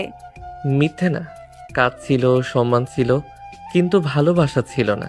আর আমি আমার মায়ের পছন্দে বিয়ে করব, এটাই আমার সিদ্ধান্ত। অনন্যা স্তব্ধ হয়ে দাঁড়িয়ে থাকে। রাগ ধীরে ধীরে ভেঙে পড়ে। তার জায়গায় নেয় অপমান আর ভাঙা অহংকার। কয়েক সেকেন্ড নীরবতার পর সে মুখ ফিরিয়ে নেয়। দরজাটা খুলে চলে যান, অফিসে আপনার কাজের কোনো ক্ষতি হবে না। কিন্তু মনে রাখবেন, সব সিদ্ধান্তেরই একটা দাম থাকে। নীরব আর এক মুহূর্ত দেরি করে না, দরজা খুলে বেরিয়ে যায়। কেবিনের ভেতরে পড়ে থাকে অনন্যা, একাকী, পরাজিত আর অসম্পূর্ণ ভালোবাসার ভারে নুয়ে পড়া। কয়েকটা দিন কেটে গেছে। অফিসের করিডোর, কেবিন, মিটিং রুম, সব জায়গায় অনন্যা আছে, অথচ আবার নেই। এই কদিন সে একবারও নীরবের দিকে তাকায়নি, কোনো নির্দেশও দেয়নি, এমনকি প্রয়োজনের কথাটুকুও না। পেশাদার নীরবতায় যা শব্দের চেয়েও বেশ ভারী।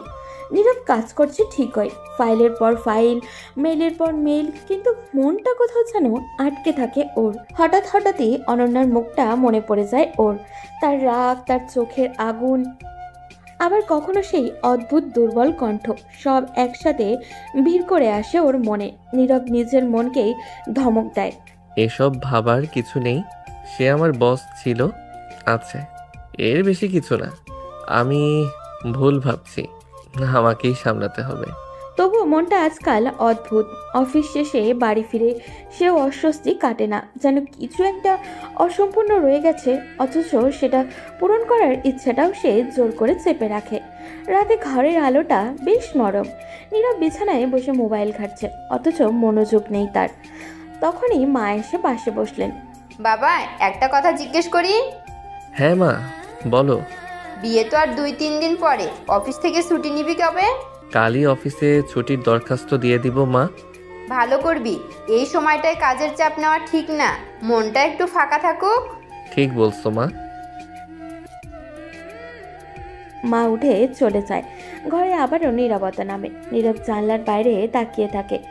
অন্ধকার আকাশে কয়েকটা তারার ঝিলিক। হঠাৎই অনন্যার কথা আবারও মনে পড়ে যায়। এই কদিনের নিস্তব্ধতা কেন যেন তাকে অস্বস্তিতে ফেলেছে। নীরব দীর্ঘশ্বাস ফেলে। আর না, এই অধ্যায় শেষ, সামনে আমার নতুন জীবন। কিন্তু মন কি এত সহজে মানে, নাকি সামনে আরো বড় কোনো ঝড় অপেক্ষা করছে? পরদিনটা অফিসে অদ্ভুত ভারী একটা আবহ নিয়ে শুরু হয়েছিল। কাজের চাপ ছিল, মিটিং ছিল, ফাইলের পর ফাইল, সবই স্বাভাবিক।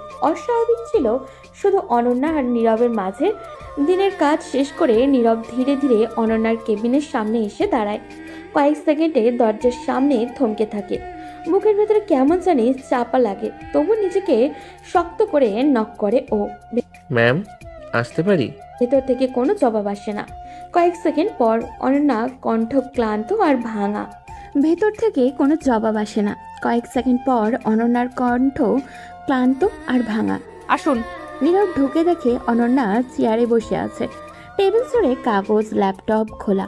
চোখ দুটো লালছে, মুখটা কেমন শুকিয়ে গেছে ওর, যেন কয়েক রাত ঠিক মতো ঘুম হয়নি। নীরব ধীরে ধীরে এগিয়ে এসে টেবিলের সামনে দাঁড়ায়, হাতে ধরা একটা কাগজ। ম্যাম, এটা ছুটির দরখাস্ত। অনন্যা মাথা তোলে না, কাগজের দিকেও তাকায় না, শুধু কলমটা হাতে নেয়, ঠোঁট শক্ত করে ধরে রাখে। কিছুক্ষণ নীরবতা। নীরব চুপচাপ তার দিকে তাকিয়ে থাকে। এই কদিনে প্রথমবার এত কাছ থেকে তাকে দেখছে। বুকের ভেতরটা অদ্ভুত একটা খচখচ করে ওঠে ওর। ম্যাম, আপনি ঠিক আছেন? অনন্যার হাতটা কেঁপে ওঠে, কিন্তু সে নিজেকে সামলে নেয়। কোনো কথা না বলে দরখাস্তটা টেনে নেয়।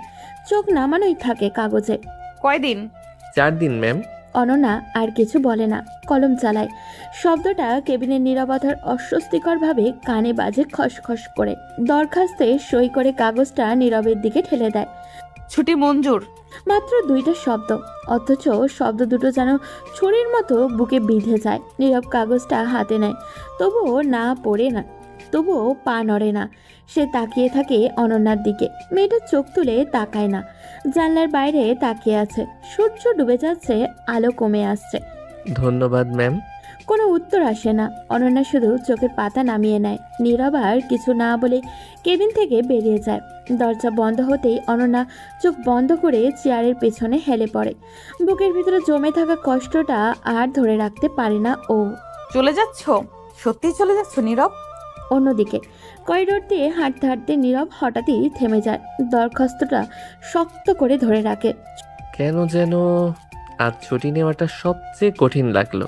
ছুটির দরখাস্ত দেওয়ার পরদিন বিকেলে নীরব রাফিকে ফোন করে দেখা করতে বলে। কণ্ঠে স্বাভাবিকতার চেষ্টা থাকলেও কোথাও যেন একটা চাপা অস্থিরতা লুকানো। সন্ধ্যায় অফিস ছুটির পর দুজনেই কাছের একটা চায়ের দোকানে বসে। চারপাশে ভিড়, অথচ নীরবের মাথার ভেতরে অদ্ভুত এক শূন্যতা। আরে ভাই, দাওয়াত তো দিলি খুশির খবর, কিন্তু একটা কথা জিজ্ঞেস করি। বল ভাই। ম্যাডাম, মানে অনন্যা ম্যাডাম কোনো ঝামেলা করলো না? ছুটি নিতেই হলো, কিছু বললো না? নীরব চায়ের কাপটা হাতে নিয়ে কিছুক্ষণ চুপ করে থাকে। গরম ধোঁয়া উঠছে, চোখে পড়ছে না সেই ধোঁয়া, চোখে ভাসছে অনন্যার শুকিয়ে যাওয়া মুখটা। ঝামেলা করেছিল আগেই, রাগারাগি হয়ে গেছে ভাই, হয়তো সেই কারণেই আর কিছু বলেনি। তাই নাকি? ভাই আমার কিন্তু অন্যরকম মনে হয়। কেমন? আমার মনে হচ্ছে ম্যাডাম সত্যিই তোকে ভালোবাসে। কথাটা শোনা মাত্রই নীরবের বুকের ভেতরটা হালকা একটা ধাক্কা লাগে। সে চোখ নামিয়ে নেয়। ভালোবাসা এমনই মনে হয় ভাই। আসলে এরা ইমোশন নিয়ে খেলতে পছন্দ করে। বড়লোক মানুষ, সময় কাটানোর নতুন নতুন খেলা। কিন্তু সবাই একরকম না ভাই। আমি যেভাবে ওকে দেখেছি তাতে মনে হয় ব্যাপারটা খেলার চলে না। নীরব দীর্ঘশ্বাস ফেলে, আকাশের দিকে তাকায়। সন্ধ্যার নীলছে আলো, তার ভেতরে অদ্ভুত ভার। জানিস রাফি, মাথা দিয়ে ভাবলে এসব বুঝি, কিন্তু মনটা কেন যেন মানে না। আমি আমার জায়গাটা জানি ভাই। আমার মা, আমার বিয়ে, সব ঠিক হয়ে গেছে। এই পথে পিছনে তাকানো ঠিক না। যা ঠিক মনে করিস কর, শুধু একটাই কথা, কারো অনুভূতি যেন খেলনা না হয়। নীরব কোনো উত্তর দেয় না, চায়ের কাপটা শেষ করে উঠে দাঁড়ায়। চল ভাই, দেরি হয়ে যাচ্ছে, বাড়িতে মা অপেক্ষা করবে। দুজনে হাঁটতে শুরু করে, কিন্তু নীরবের পায়ে গতি যত সামনে এগোয় তার মন ততই পেছনে ফিরে যায় একটা কেবিনে। নীরব চোখ আর না বলা হাজারো কথা, সে নিজেকেই বুঝিয়ে নেয় সবই ভুল ভাবনা। তবুও বুকের ভেতরে অস্বস্তিটা আর কিছুতেই থামে না। ধুমধাম করে বিয়েটা শেষ হলো। আলো ঝলমল হল ঘর, ফুলের সাজ, আত্মীয় স্বজনের হাসি, দোয়া, সবকিছু যেন ঠিকঠাকই ছিল। নীরব পুরোটা সময়টাই একটা ঘোরের ভেতর দিয়ে পার করলো। মুখে হাসি ছিল, কিন্তু বুকের ভেতরে কেমন জানি অজানা চাপা অস্থিরতা। বাসর ঘরে ঢোকার আগে মা কপালে হাত বুলিয়ে দিল। যা বাবা, আল্লাহ তোকে সুখী করুক। আমিন মা। দরজা খুলে বাসর ঘরে পা রাখতেই নীরব থমকে গেল। চোখের সামনে যেন মুহূর্তেই সবকিছু ঝাপসা হয়ে এলো। লাল শাড়ি, ভারী গহনা আর মাথায় ঘোমটা, কোণের সাজে বিছানায় এক পাশে বসে আছে অনন্যা। আপনি আপনি এখানে কেন? অনন্যা ধীরে ধীরে ঘোমটা নামায়। চোখের কোণে জয়ের হাসি নেই, আজ শুধু গভীর এক দৃঢ়তা। কারণ আমার সাথেই তোমার বিয়ে হয়েছে নীরব। নীরব কয়েক কদম পেছনে সরে যায়। বুকের ভেতরে রক্ত যেন টক বক করে উঠছে ওর। এটা অসম্ভব, এটা কোনোভাবেই হতে পারে না। অসম্ভব কিছু না, তোমার মা আমার মায়ের বান্ধবী। না, আমি কিছুতেই মানি না এই বিয়ে। এটা জোর করে করা হয়েছে, আমাকে ঠকানো হয়েছে। ঠকানো? তুমি তো বলেছিলে তোমার মায়ের পছন্দই তোমার পছন্দ, কিন্তু তখন জানা ছিল না যে সেই মেয়েটা আমি, তাই তো? হ্যাঁ, কিন্তু নীরব দাঁতের দাঁত চেপে ধরে। মাথার ভেতরে হাজারো স্মৃতি একসাথে আছড়ে পড়ে। অফিস, কেবিন, রাগ, নীরবতা, চোখের জল, সব কিছু একসাথে। আপনি আমার সাথে যা করেছেন অফিসে বারবার, তারপর এভাবে বিয়ে, আপনি কি ভেবেছেন আমি খুশি হব? খুশি? আমি শুধু চেয়েছিলাম তুমি আমার হও, অন্য কারোর পথে তোমাকে পাওয়া সম্ভব ছিল না নীরব। ভালোবাসা এভাবে পাওয়া যায় না ম্যাম। না অনন্যা, এটা জোর, এটা দখল। অনন্যা ধীরে উঠে দাঁড়ায়। কনের সাজে সে যেন আর দৃঢ়, আরো গভীর। আজ থেকে আমাকে ম্যাম বলবে না, আমি তোমার স্ত্রী। না, আমি মানি না, এই বিয়ে আমি মানি না। দরজার বাইরে হালকা শব্দ, কেউ বুঝে ফেলে ভেতরে কিছু একটা তো হয়েছে। অনন্যা দ্রুত নিজেকে সামলে নেয়। চিৎকার করো না, বাইরে সবাই আছে। এখন যদি কিছু হয় সেটা তোমার মাকেই কষ্ট দেবে। নীরব স্তব্ধ হয়ে যায়। মায়ের মুখটা চোখের সামনে ভেসে ওঠে ওর। সে হাত মুঠো করে ধরে। আপনি খুব হিসেব করে খেলেছেন। খেলেনি নীরব, হারার ভয়ে যা করার করেছি। ঘরের বাতিটা জ্বলজ্বল করছে, অথচ দুজনের মাঝখানে জমে উঠেছে ভয়ঙ্কর অন্ধকার। একদিকে অনন্যার জেদি ভালোবাসা, তো অন্যদিকে নীরবের ভাঙা বিশ্বাস। নীরব আর এক সেকেন্ডও দাঁড়াতে পারে না, বুকের ভেতরে দম বন্ধ হয়ে আসে। সে দরজার দিকে পা বাড়ায়। আমি এই রুমে থাকতে পারবো না। ঠিক তখনই অনন্যা এগিয়ে এসে তার হাতটা ধরে ফেলে। হাতের চাপটা শক্ত, কণ্ঠে জমে থাকা অভিমান আর রাগ একসাথে বেরিয়ে আসে। কই যাও? এইভাবে পালিয়ে যেতে পারবে না। ছাড়ুন, আপনার সাথে এক রুমে থাকা আমার পক্ষে সম্ভব না। আগে তোমার ইগনোর আমি মেনে নিয়েছি, অফিসে, কাজে, সব জায়গায়, কিন্তু আজ আর না। আজ তুমি আমার স্বামী, আমাকে ইগনোর করতে পারবে না নীরব। নীরব থমকে যায়। স্বামী, স্বামী শব্দটা তার কানে বিষের মতো লাগে। সে এমনিতেই সহ্য করতে পারছে না, তার উপরে এইসব। সম্পর্ক জোর করে হয় না অনন্যা, বিয়ে মানেই সব অধিকার নয়। আমি তোমাকে ভালোবাসি, এটা কি অপরাধ? আমি সারা জীবন তোমাকে হারানোর ভয়েই বেঁচেছি। ভালোবাসা যদি ভয় আর জোরের উপর দাঁড়ায়, সেটা ভালোবাসা না, দখল। অনন্যা মুহূর্তের জন্য স্তব্ধ হয়ে যায়। সে নীরবের সামনে দাঁড়িয়ে এত কাছে, তবুও তাদের মাঝে দূরত্ব পাহাড় সম। সে হাত বাড়ায়, যেন তাকে থামাতে চায়, কাছে টানতে চায়, কিন্তু নীরব নিজেকে শক্ত করে নেয়। এক পা পেছনে সরে যায় ও। আমাকে সময় দিন, আমাকে স্পেস দিন, না হলে এই বিয়ে শুধু দুজনকেই ভাঙবে। অনন্যার চোখ নিঃশব্দে পানি গড়িয়ে পড়ে। এত জেদ, এত শক্ত মুখোশ, সবকিছু নিচে যে একটা ভয় পাওয়া মেয়ে লুকিয়ে আছে সেটা আজ প্রথমবার স্পষ্ট। আমি শুধু চাইনি তুমি চলে যাও। নীরব দরজার হাতলে হাত রাখে, একবার পেছনে তাকায় কনের সাজে অনন্যার ভাঙা চোখে চুপচাপ দাঁড়িয়ে আছে। আজ আমি বাইরে থাকবো, কাল কথা বলবো। দরজা খুলে সে বেরিয়ে যায়। ঘরে পড়ে থাকে শুধু নীরবতা আর দুটো মানুষের অসমাপ্ত যুদ্ধ। নীরব দ্রুত পায়ে ঘর থেকে বেরিয়ে ডাইনিং এর দিকে চলে আসে। বুকের ভেতরটা ধুকপুক করছে ওর, মাথার ভেতরে অজস্র কথা ঘুরছে। ঠিক তখনই মায়ের কণ্ঠে সে থমকে যায়। কিরে বাবা, বাইরে আসলি কেন? নীরব এক মুহূর্ত থেমে যায়, কি বলবে ভেবে পায় না। চোখ নামিয়ে নেয় ও, গলা পরিষ্কার করে বলে, পানি খেতে এসেছি। মা ছেলের মুখের দিকে ভালো করে তাকায়। মায়ের চোখে এড়ায় না নীরবের অস্থিরতা, ভেজা কপাল, অস্বাভাবিক গভীর মুখ। সত্যি করে বল বাবা, বউ পছন্দ হয়নি? কথাটা শুনেই নীরবের বুকের ভেতরটা কেঁপে ওঠে। সে তাড়াতাড়ি মাথা নাড়ায়, জোর করে হালকা হাসি টেনে আনে। কি যে বলো মা, পছন্দ হবে না কেন? তোমার পছন্দ তো আমার কাছে সব থেকে বেস্ট। মা একটু হাসে, ছেলের মাথায় হাত বুলিয়ে দেয়, ঠিক ছোট্টবেলার মতো। আমি জানতাম, মা হয়ে কি আর ছেলের মনের খবর বুঝি না? যা বাবা, ঘরে যা, বৌমা একা বসে আসতে অপেক্ষা করছে। নীরব কিচ্ছু বলতে গিয়েও বলে না। মায়ের চোখের দিকে তাকিয়ে আর কোনো কথা না খুঁজে পায় না, শুধু মাথা নিচু করে দাঁড়িয়ে থাকে। নতুন জীবন শুরু করেছিস বাবা, সব কিছুর জন্য সময় লাগে, আল্লাহ ভরসা। নীরব ধীরে ধীরে ঘরের দিকেই পা বাড়ায়। প্রতিটা পা যেন ভারী হয়ে উঠেছে ওর। দরজার সামনে দাঁড়িয়ে এক মুহূর্ত থেমে যায় সে। অপেক্ষা করছে, কিন্তু কি নিয়ে? নীরব ধীরে ধীরে দরজা বন্ধ করে ভেতরে আসে। দরজার শব্দে অনন্যা চমকে তাকায়। সে এখনো বিছানার একপাশে বসে আছে কনের সাজে, কিন্তু চোখে অদ্ভুত এক অস্থিরতা। নীরব দরজার পাশে দাঁড়িয়েই বলে, ভুল বুঝবেন না, আমি আপনার কাছে ফিরে আসিনি, শুধু মায়ের জন্য এসেছি। কথাটা অনন্যার বুকের ভেতরে সজোরে গিয়ে আঘাত করে। সে উঠে দাঁড়ায়, ধীরে ধীরে নীরবের দিকে এগিয়ে আসে। যার জন্যই আসো, আমার কাছেই তো এসেছো। আজ বাসর রাত নীরব, এতদিন অপেক্ষা করেছি, এবার একটু কাছে আসো। অনন্যা হাত বাড়ায়, কিন্তু নীরব এক পা পেছনে সরে যায়, যেন সে অনন্যাকে টাচই করতে চায় না। না, দয়া করে আর এক পা এগোবেন না, আমি প্রস্তুত না, আমি পারবো না। অনন্যার চোখে জল জমে ওঠে, জেদ আর ভাঙন একসাথে মুখে ফুটে ওঠে ওর। সব সময় কি আমি শুধু অপেক্ষা করব? অফিসে, জীবনের সব জায়গায় তুমি আমাকে দূরে ঠেলে দিয়েছো। জোর করে পাওয়া কাছাকাছি থাকাটা ভালোবাসা না অনন্যা। অনন্যা থেমে যায়। মুহূর্তের জন্য তার সমস্ত শক্ত মুখোশ ভেঙে পড়ে। সে ধীরে ধীরে বিছানার ধারে বসে পড়ে। আমি শুধু চাইনি তুমি আমাকে ছেড়ে চলে যাও। নীরব চুপচাপ দাঁড়িয়ে থাকে। ঘরটা ভরে যায় এক ভয়ঙ্কর নীরবতায়। বাসর রাত, কিন্তু আদর নেই, আছে কেবল দুটো আহত হৃদয়।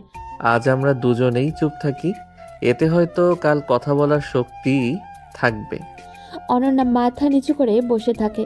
নীরব জানলার দিকে মুখ ফেরায়। বাইরে আলো ঝলমল করছে, ভেতরে শুধু অসমাপ্ত যুদ্ধ। এই বিষয়ে আজ শুরু হলো না ভালোবাসা, শুরু হলো এক কঠিন অপেক্ষায়। ভোরের আলো জানলার ফাঁক গলে ঘরে ঢুকছে। পাখির ডাক, দূরের আজানের সুর, সব মিলিয়ে সকালটা খুব স্নিগ্ধ আর শান্ত। নীরব ধীরে ধীরে চোখ মেলে তাকায়। প্রথমে বুঝতে পারে না কোথায় আছে, তারপর পাশ ফিরতেই থমকে যায়। অনন্যা তার বুকের কাছে জড়িয়ে ঘুমিয়ে আছে, কনের গয়না খুলে রাখা, মুখে গভীর ক্লান্তির ছাপ, চোখের নিচে হালকা কালি, যেন সারা রাত ঠিক করে ঘুমাতে পারেনি। নীরব ধীরে ধীরে নিজের হাতটা ছাড়াতে চায়। অনন্যা, ছাড়ুন আমাকে। অনন্যা আদো ঘুমে নড়ে ওঠে, চোখ না খুলেই আরও একটু কাছে আসে। নীরবের গলায় মুখ ডুবিয়ে কিস করে বলে, সারা দিন না, সারা রাত ঘুমাতে পারিনি, একটু আদর করনি, এখন একটু ঘুমাতে দাও। প্লিজ, এভাবে না, আমাকে ছাড়ুন। অনন্যা চোখ মেলে তাকায়, দৃষ্টিতে ক্লান্তি, অভিমান, কিন্তু কোনো জেদ নেই। সে ধীরে মাথা তোলে, খুব হালকা একটা ছোঁয়ায় নীরবের ঠোঁটে কপালের কাছে ছুঁয়ে যায়। একটা ছোট্ট ক্ষণিকের স্পর্শ, তারপরেই নিজেকে গুটিয়ে নেয় ও। রাগ করো না, শুধু একটু ঘুমাতে দাও। নীরবে শ্বাস নেয়, সে আর কিছু বলে না। আলতো করে নিজের হাত ছাড়িয়ে নেয়। বিছানার অন্য পাশে সরে বসে ও। কাছাকাছি থেকেও কত দূরে থাকা যায়। অনন্যা পাশ ফিরিয়ে আবারও চোখ বন্ধ করে। ঘরে আবারও নীরবতা নামে, কিন্তু সেই নীরবতা শান্ত নয়, প্রশ্নে ভরা। নতুন দিনের আলোয় দুজনেই জেগে উঠেছে এক কঠিন বাস্তবতার, যেখানে সম্পর্ক আছে কিন্তু বোঝাপড়া এখনো নেই। ফ্রেশ হয়ে দুজনেই আলাদা আলাদা ভঙ্গিতে নিচে নামলো। নীরবের মুখে নির্লিপ্ত ভাব, আর অনন্যার চোখে না ঘুমানো রাতের ক্লান্তি লুকোনোর চেষ্টা। সিঁড়ি দিয়ে নামতেই রান্নাঘর থেকে মায়ের কণ্ঠ ভেসে এলো, ভরপুর মমতায় ভরা। অনন্যা মা, এসো, খেতে এসো, সকাল হয়ে গেছে। আসছি মা। অনন্যা স্বাভাবিকভাবেই এগিয়ে যায়। শাশুড়ির পাশে বসে পড়তে পড়তেই নীরব নিচু স্বরে কথা বলে, কথার ভেতরে চাপা তিক্ততা। মায়ের সামনে বেশ ভালো সাজা হচ্ছে দেখছি। অনন্যা চমকে তার দিকে তাকায়, চোখে এক ফোঁটা রাগ, এক ফোঁটা অভিমান। আমি খারাপ না যে ভালো সাজবো নীরব, আমি যেমন তেমনই থাকি, কারো সামনে অভিনয় করতে হয় না। নতুন বউ তো একটু লজ্জা, একটু মান অভিমান থাকে। খেয়ে নাও দুজনে, সারাদিন ঝামেলা থাকবে। নীরব আর কিছু বলে না, থালার দিকে তাকিয়ে থাকে। মায়ের চোখে কিন্তু সবই বুঝে ফেলে, তবুও কিচ্ছু বলে না। অনন্যা মাথা নেড়ে খাবার নিতে শুরু করে। নীরব চুপচাপ বসে থাকে। টেবিলে খাবারের গন্ধ, সংসারের সব স্বাভাবিক, অথচ দুজনের মাঝখানে জমে থাকা অদৃশ্য দেওয়ালটা আরো স্পষ্ট হয়ে ওঠে। অভিনয় নয়, আমি শুধু চাই এই সংসারে নিজের জায়গাটা। এত সহজে কি সত্যি সব স্বাভাবিক হয়? বৌভাতের আয়োজন শেষ। অনন্যা নিজের বাড়ি ফিরে যায়নি, বরং নীরবদের বাড়িতেই রইল। সারাদিন নানা অতিথি, ধুলো, জামা, কাগজপত্র সব শেষে রাত নেমে আসে। হঠাৎই দরজা খুলে অনন্যা ধীরে ধীরে প্রবেশ করে। সে নীরবের দিকে তাকায়, চোখে অস্থিরতা আর অভিমান। এক মুহূর্তের জন্য নীরব থমকে যায়। শোনা, নীরব চোখ উঠিয়ে তাকায়। সে এমনিতেই বিরক্ত অনন্যার ব্যবহারে। অনন্যা তাকে এত বিরক্ত করে, সে তার সহ্য করতে পারে না। কি চান? তোমাকে। অনন্যা আর কিছু না বলে নীরবের কাছে এসে কিস করতে লাগলো। নীরব হতভম্ব অনন্যার কাছে। এই মেয়ে এত সাহস দেখায় কোন সব সময়। অনন্যা কিস করেই যাচ্ছে। নীরব এক সময় রেগে ধাক্কা দেয়। অনন্যা খানিকটা পিছিয়ে গেলে নীরব রাগী কণ্ঠে বলল, আপনার কাছে কি শরীরটাই সব? তাহলে রাস্তার মানুষের কাছে গিয়ে চাহিদা মিটিয়ে আসুন। নীরব, কি বলছো তুমি? মাথা ঠিক আছে তোমার? ঠিকই বলছি, আপনাদের খুব ভালো করে চেনা আছে আমার। নিজের শরীরের চাহিদা মিটে গেলে তখন আর ফিরেও তাকাবেন না। কিসের ভিত্তিতে এসব বলছো তুমি? আমি নিজে চোখে এমন ঘটনা দেখেছি। কি দেখছো তুমি? ঘরের বাতিটা জ্বলেছে নিস্তেজ আলোয়। নীরব জানলার পাশে দাঁড়িয়ে আছে। বুকের ভেতরে জমে থাকা রাগ আর পুরনো ক্ষত আজ তার চেপে রাখতে পারছে না। অনন্যা কিছুটা দূরে দাঁড়িয়ে, চোখে প্রশ্ন, মুখে জেদ। এই কথা কেন বলছো? কারণ আমি নিজের চোখে আমার ভাইকে শেষ হতে দেখেছি। অনন্যার বুকটা ধপ করে ওঠে। নীরবের গলা ভারী হয়ে আসে, কিন্তু সে থামে না। আমার ভাইও একদিন বড়লোকের মেয়েকে ভালোবেসেছিল, পাগলের মতো ভালোবেসেছিল। মেয়েটা ওর সাথে ভালোবাসার অভিনয় করেছিল, স্বপ্ন দেখিয়েছিল। নীরবের চোখ লাল হয়ে আসে, হাত দুটো শক্ত হয়ে মুঠো পাকায়, যেন পুরনো ক্ষত আবারও তাজা হয়ে আসছে। আর পরে পরে সেই মেয়েটা তার থেকেও বেশি টাকা, স্ট্যাটাস দেখে অন্য কারো হাত ধরে চলে যায়। আমার ভাই সেটা সহ্য করতে পারেনি। ভালোবাসায় ঠকে, অপমানে পুড়ে একদিন নিজের জীবনটাই দিয়ে দিল। ঘরটা হঠাৎই খুব ভারী হয়ে যায়। অনন্যার চোখ ছলছল করে ওঠে। কিন্তু সবাই কি একরকম? সব বড়লোকের মেয়ে কি এক? নীরব চুপ করে যায়। বুকের ভেতরে যন্ত্রণা যেন নিঃশ্বাস নিতে দিচ্ছে না, তার দম বন্ধ হয়ে আসছে। নীরব ধীরে ধীরে অনন্যার দিকে তাকায়, চোখে বিশ্বাসহীনতা, মুখে কঠিন অভিব্যক্তি। হ্যাঁ, সবাই এক, বড়লোকের বিগড়ে যাওয়া সন্তান সব। এই দুটো শব্দ যেন অনন্যার বুকে আঘাত করে। সে চুপ করে যায়, চোখ নামিয়ে নেয়, ঠোঁট কামড়ে ধরে। ঘরের ভিতরে নীরবতা জমে আছে। নীরবের কথাগুলো এখনো বাতাসে ভাসছে। সবই একা। অনন্যা আর চুপ থাকতে পারে না। বুকের ভেতরে জমে থাকা কথাগুলো ছাপিয়ে উঠে আসে। আমি তো তোমাকে সত্যিই ভালোবাসি নীরব, এটা অভিনয় না, কোনো খেলাও না। সে এক পা এগিয়ে আসে, চোখে মিনতি আর মুখে অসহায়ত্ব নিয়ে, যেন সে নীরবকে ছাড়া কিছুতেই থাকতে পারবে না। আমার ভালোবাসার কি কোনো দাম নেই? আমি কি শুধু বড়লোকের মেয়ে বলেই দোষী? নীরব মুখ ফিরিয়ে নেয়, তার চোখে ভয় আর ভালোবাসায় ভেঙে পড়ার ভয়। এইসব 2 দিনের কথায় আমি গলে যাব না। ভালোবাসা বলে যা বলছেন এগুলো আমি আগেও দেখেছি। শুরুতে সবাই এমনই বলে, শেষে গিয়ে সব বদলে যায়। তো কিন্তু আমি তো বদলাবো না। আমি তোমার পাশে থাকতে চাই সব অবস্থায়। এই কথাগুলাও নতুন না, আমার ভাইও এমন কথাই শুনেছিল। সে এবার সরাসরি অনন্যার দিকে চোখে দেওয়াল তোলে। আমি কখনো মানব না আপনাকে। এই বিয়ে, এই সম্পর্ক কিছুই আমি মন থেকে মানি না। কথাগুলো ছুরির মতো অনন্যার বুকে গিয়ে বিঁধে যায়। সে আর এগোতে পারে না, দাঁড়িয়ে থাকে এক জায়গায়। তাহলে আমি কি করব? তোমার বিশ্বাস জিততে আমাকে আর কতটা ভাঙতে হবে? নীরব কোনো উত্তর দেয় না, চুপ করে জানলার দিকে তাকিয়ে থাকে। সকালবেলার অফিস, চারিদিকে কিবোর্ডের টুকটাক শব্দ, কাজের ব্যস্ততা, আর নীরব নিজের ডেস্কে বসে আছে। চোখে মুখে ক্লান্তি, যেন ঘুম হয়নি অনেক রাত। রাফি ফাইল হাতে কাছে এসে চেয়ারে বসে। ভাই, বউ কেমন? ইস, বিয়েতে যেতে পারলাম না। গ্রামে খুব দরকারি ঝামেলা পড়ে গিয়েছিল। নীরব একটু চুপ করে থাকে, কিবোর্ডে আঙুল থেমে যায়। ধীরে ধীরে মাথা তোলে ও। অনন্যা ম্যামের সাথেই বিয়ে হয়েছে আমার। কি বলো ভাই, মজা করছো না তো? না রাফি ভাই, ঠিকই বলছি। রাফি যেন আকাশ থেকে পড়ে গেছে। চেয়ার থেকে প্রায় উঠে দাঁড়িয়ে যায় ও। মানে আমাদের অনন্যা ম্যাডাম, যিনি আমাদের বসের মেয়ে? সেই অনন্যাই। তাহলে তো ভালোই হলো ভাই, এত বড় লোকের মেয়ে আবার অফিসের ম্যাডাম। লাইফ তো সেট হয়ে গেল। নীরব হালকা একটা নিঃশ্বাস ছাড়ে। সেই নিঃশ্বাসে আনন্দ নেই, আছে চাপা কষ্ট। ভালো না ভাই, আমার জীবনটা শেষ হয়ে গেল। রাফি থমকে যায়, নীরবের চোখের দিকে তাকায়। এই চোখে সে কোনো সুখ খুঁজে পায় না। এই কথা কেন বলছো ভাই? তুমি তো বিয়ের আগে বলতে মায়ের পছন্দেই বিয়ে করবে। করেছি, কিন্তু জানতাম না মায়ের পছন্দ মানেই এই মানুষটা। আমি যাকে কোনো দিন বিশ্বাস করতে পারিনি, যার কাছ থেকে পালাতে চেয়েছি, আজ তাকেই বউ বলে মেনে নিতে হচ্ছে। কিন্তু ভাই, ম্যাডাম তো আপনাকে পছন্দ করতেন, এটা তো সবাই বুঝতো। পছন্দ আর ভালোবাসা এক না রাফি ভাই। আর বড় লোকের ভালোবাসা আমি ভয় পাই। সে জানলার দিকে তাকায়, বাইরের রোদ্দুর চোখে লাগে, তবু ভেতরটা অন্ধকার। আমি আমার ভাইকে হারিয়েছি এই ভালোবাসার জন্যই। আমি আর ভাঙতে চাই না। রাফি আর কিছু বলে না, শুধু নীরবের কাঁধে হাত রাখে। অফিসের ভিতরে মাঝে মাঝে নীরব হঠাৎ নিজেকে ভীষণ একা একা মনে করে। বেশ কিছুদিন কেটে গেছে। এই কয়েকটা দিনে নীরব শুধু একটাই কাজ করেছে, অনন্যাকে এড়িয়ে চলা। কথা কম, চোখাচোখি নেই, একই ঘর থেকেও অজানা মানুষের মতো। সেই রাতে হঠাৎই নীরবের মায়ের রুমে ঢোকে। দরজা আধখোলা, ভেতর থেকে আলোর ঝিলিক বেরোচ্ছে। নীরব ঢুকে থমকে যায়, দেখে তার মা খাটের উপরে একে একে শাড়ি মেলে ধরেছে।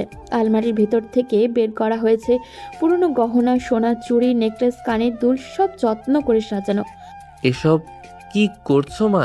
অনন্যাকে তো ভালো কিছু দিতে পারি নাই বাবা। বিয়ের সময় কিছুই ঠিকঠাক করা হয় নাই, ভাবলাম এগুলোই ওকে দিয়ে দেই। ওদের তো অনেক আছে মা, এইসবের কোনো মূল্য দিবে না। মা থেমে যায়, নীরবের দিকে তাকিয়ে হালকা হেসে বসে, যেন সে এমন কিছুই শুনছে যা সে শুনতেই চায়নি। কে বলেছে মূল্য দেবে না? ছোটবেলায় আমি ওকে একটা সোনার বালা দিয়েছিলাম, এখনো রেখে দিছে বাবা। একদিন নিজেই আমাকে দেখাইছিল, বলেছিল খালা এটা আমার সবচেয়ে দামি জিনিস। মানে ও তখন থেকেই নিজেকে আমার বউ ভাবতো? ভাবতো না বাবা, জানতো। জানতো? মানে উনি আগেই জানতো আমার সাথে বিয়ে ঠিক? হ্যাঁ বাবা, ছোটবেলা থেকেই জানতো ও। তো আমার কাছ থেকেই তোর সব খবর নিত, কোন ক্লাসে পড়িস, কি ভালোবাসিস, কি পছন্দ করিস, সব জানতো। নীরব নিঃশব্দে দাঁড়িয়ে থাকে, মাথার ভেতরে যেন ঝড় বয়ে যায়। সে কি এসব ভুল শুনছে নাকি তার মা মজা করছে? তুই কখনো বুঝিস নাই, কিন্তু মেয়েটা অনেক আগেই তোর জীবনটাকে নিজের ভেতরে জায়গা দিছিল। নীরবের বুকের ভেতরে অজানা একটা চাপা অনুভূতি হয়, যে মানুষটাকে সে এতদিন স্বার্থপর, জেদি, বড়লোক মেয়ে ভেবেছে, সে নাকি এত বছর ধরে তাকে নিজের করে জেনে এসেছে। তাহলে ও সব জানতো, তবুও অফিসে? ভালোবাসা সবাই একভাবে প্রকাশ করতে পারে না বাবা, কারোটা জেদে, কারোটা রাগে, কারোটা নীরবতায়।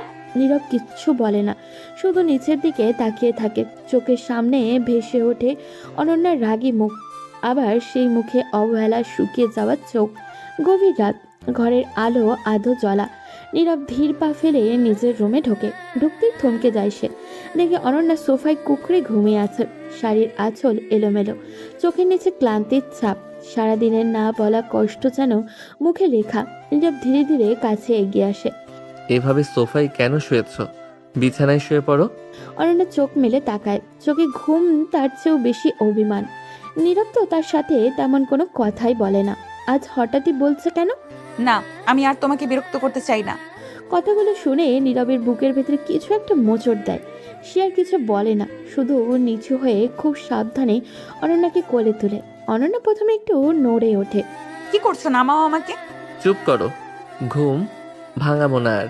সে অনন্যাকে বিছানায় শুইয়ে দেয়, খুব যত্ন করে, যেন কাছের কিছু। অনন্যা সরে যেতে চায়, দেয়ালের দিকে মুখ ফেরাতে চায় ও। সরো, আমি ঠিক আছি। ঠিক সেই মুহূর্তে নীরব হাত বাড়িয়ে অনন্যাকে নিজের দিকে টেনে নেয়। কোনো জোর নেই, শুধু এক রাশ ক্লান্ত ভালোবাসার টান। নীরব ধীরে তার কপালে মুখ নামিয়ে আনে, গলায় মুখ ডুবিয়ে রাখে। আজ আর দূরে যেও না। অনন্যার নিঃশ্বাস কেঁপে ওঠে বারংবার। সে আর সরতে চায় না, উল্টো হাতটা নীরবের শার্টে চেপে ধরে। তুমি জানো এইটুকুই আমার অনেক। ঘরটা তখন নিস্তব্ধ, রাত অনেকটা গড়িয়েছে। জানলার ফাঁক দিয়ে চাঁদের আলো বিছানার ওপরে এসে পড়েছে। অনন্যা নীরবের বুকে মাথা রেখে চুপচাপ শুয়ে আছে। নীরব অনেকক্ষণ কিছু না বলে শুধু ছাদের দিকে তাকিয়ে থাকে। তার বুকের ভেতরটা যেন হাজারটা প্রশ্ন জমে আছে। হঠাৎই সে নিঃশ্বাস টেনে নিচু গলায় বলে, তুমি বলনি কেন তুমি যে আগে থেকে আমাকে ভালোবাসো? অনন্যা একটু নড়ে চড়ে ওঠে, ধীরে মাথা তুলে নীরবের দিকে তাকায়। চোখে কোনো অভিযোগ নেই, আছে ক্লান্ত, শুধু আছে ক্লান্তি, অথচ গভীর এক সত্য। তুমি কি কখনো শুনতে চেয়েছো নীরব? যখনই কিছু বলতে গিয়েছি তুমি দেওয়াল তুলে দিয়েছো। আমি শুধু তোমার চোখে বড়লোকের মেয়ে ছিলাম, ভালোবাসার মানুষ না। কথাগুলো নীরবের বুকের ভেতরটা কাটার মতো বিঁধে যায়। সে চোখ নামিয়ে নেয়। নিজের উপরে হঠাৎই ভীষণ রাগ হয়। আমি জানি আমি অনেক অন্যায় করেছি সোনা, আমাকে মাফ করে দাও এত কষ্ট দেওয়ার জন্য। সরি, আমি আর কখনো কষ্ট দেব না, কখনো না। আমি অনেক ভালোবাসবো তোমাকে। অনন্যার চোখ ভিজে ওঠে, সে কিছু বলতে পারে না, শুধু নীরবের শার্টটা শক্ত করে চেপে ধরে। নীরব ধীরে ঝুঁকে আসে, সে অনন্যার ঠোঁটে ঠোঁট ডুবিয়ে কিস করে। অনন্যা সেই কিসে হারিয়ে যায় না, বরং দু হাত বাড়িয়ে নীরবের গলাটা জড়িয়ে ধরে, যেন ভয় পায় এই মুহূর্তটা হারিয়ে যাবে বলে। এই কথাগুলো আমি অনেকদিন ধরে শুনতে চেয়েছি। এবার শুনবে সারা জীবন। আমি কোথাও যাব না। চাঁদের আলো দুজনকেই একসাথে জড়িয়ে ধরে। ভুল বোঝাবুঝি রাত পেরিয়ে এই প্রথম তাদের মাঝে কোনো দেওয়াল থাকে না। নীরব আস্তে আস্তে কিস করতে লাগলো অনন্যাকে। অনন্যাও তার ভালোবাসা পেয়ে নীরবকে বুকে জড়িয়ে ধরে। নীরব আস্তে আস্তে অনন্যার পুরো শরীরে কিস করতে শুরু করলো। তারপর আর কিছু না বলে সারা রাত শুধু আদরই করে গেল। সারা ঘর জুড়ে শুধু তাদের নিঃশ্বাসের শব্দের বাড়ি খেতে লাগলো।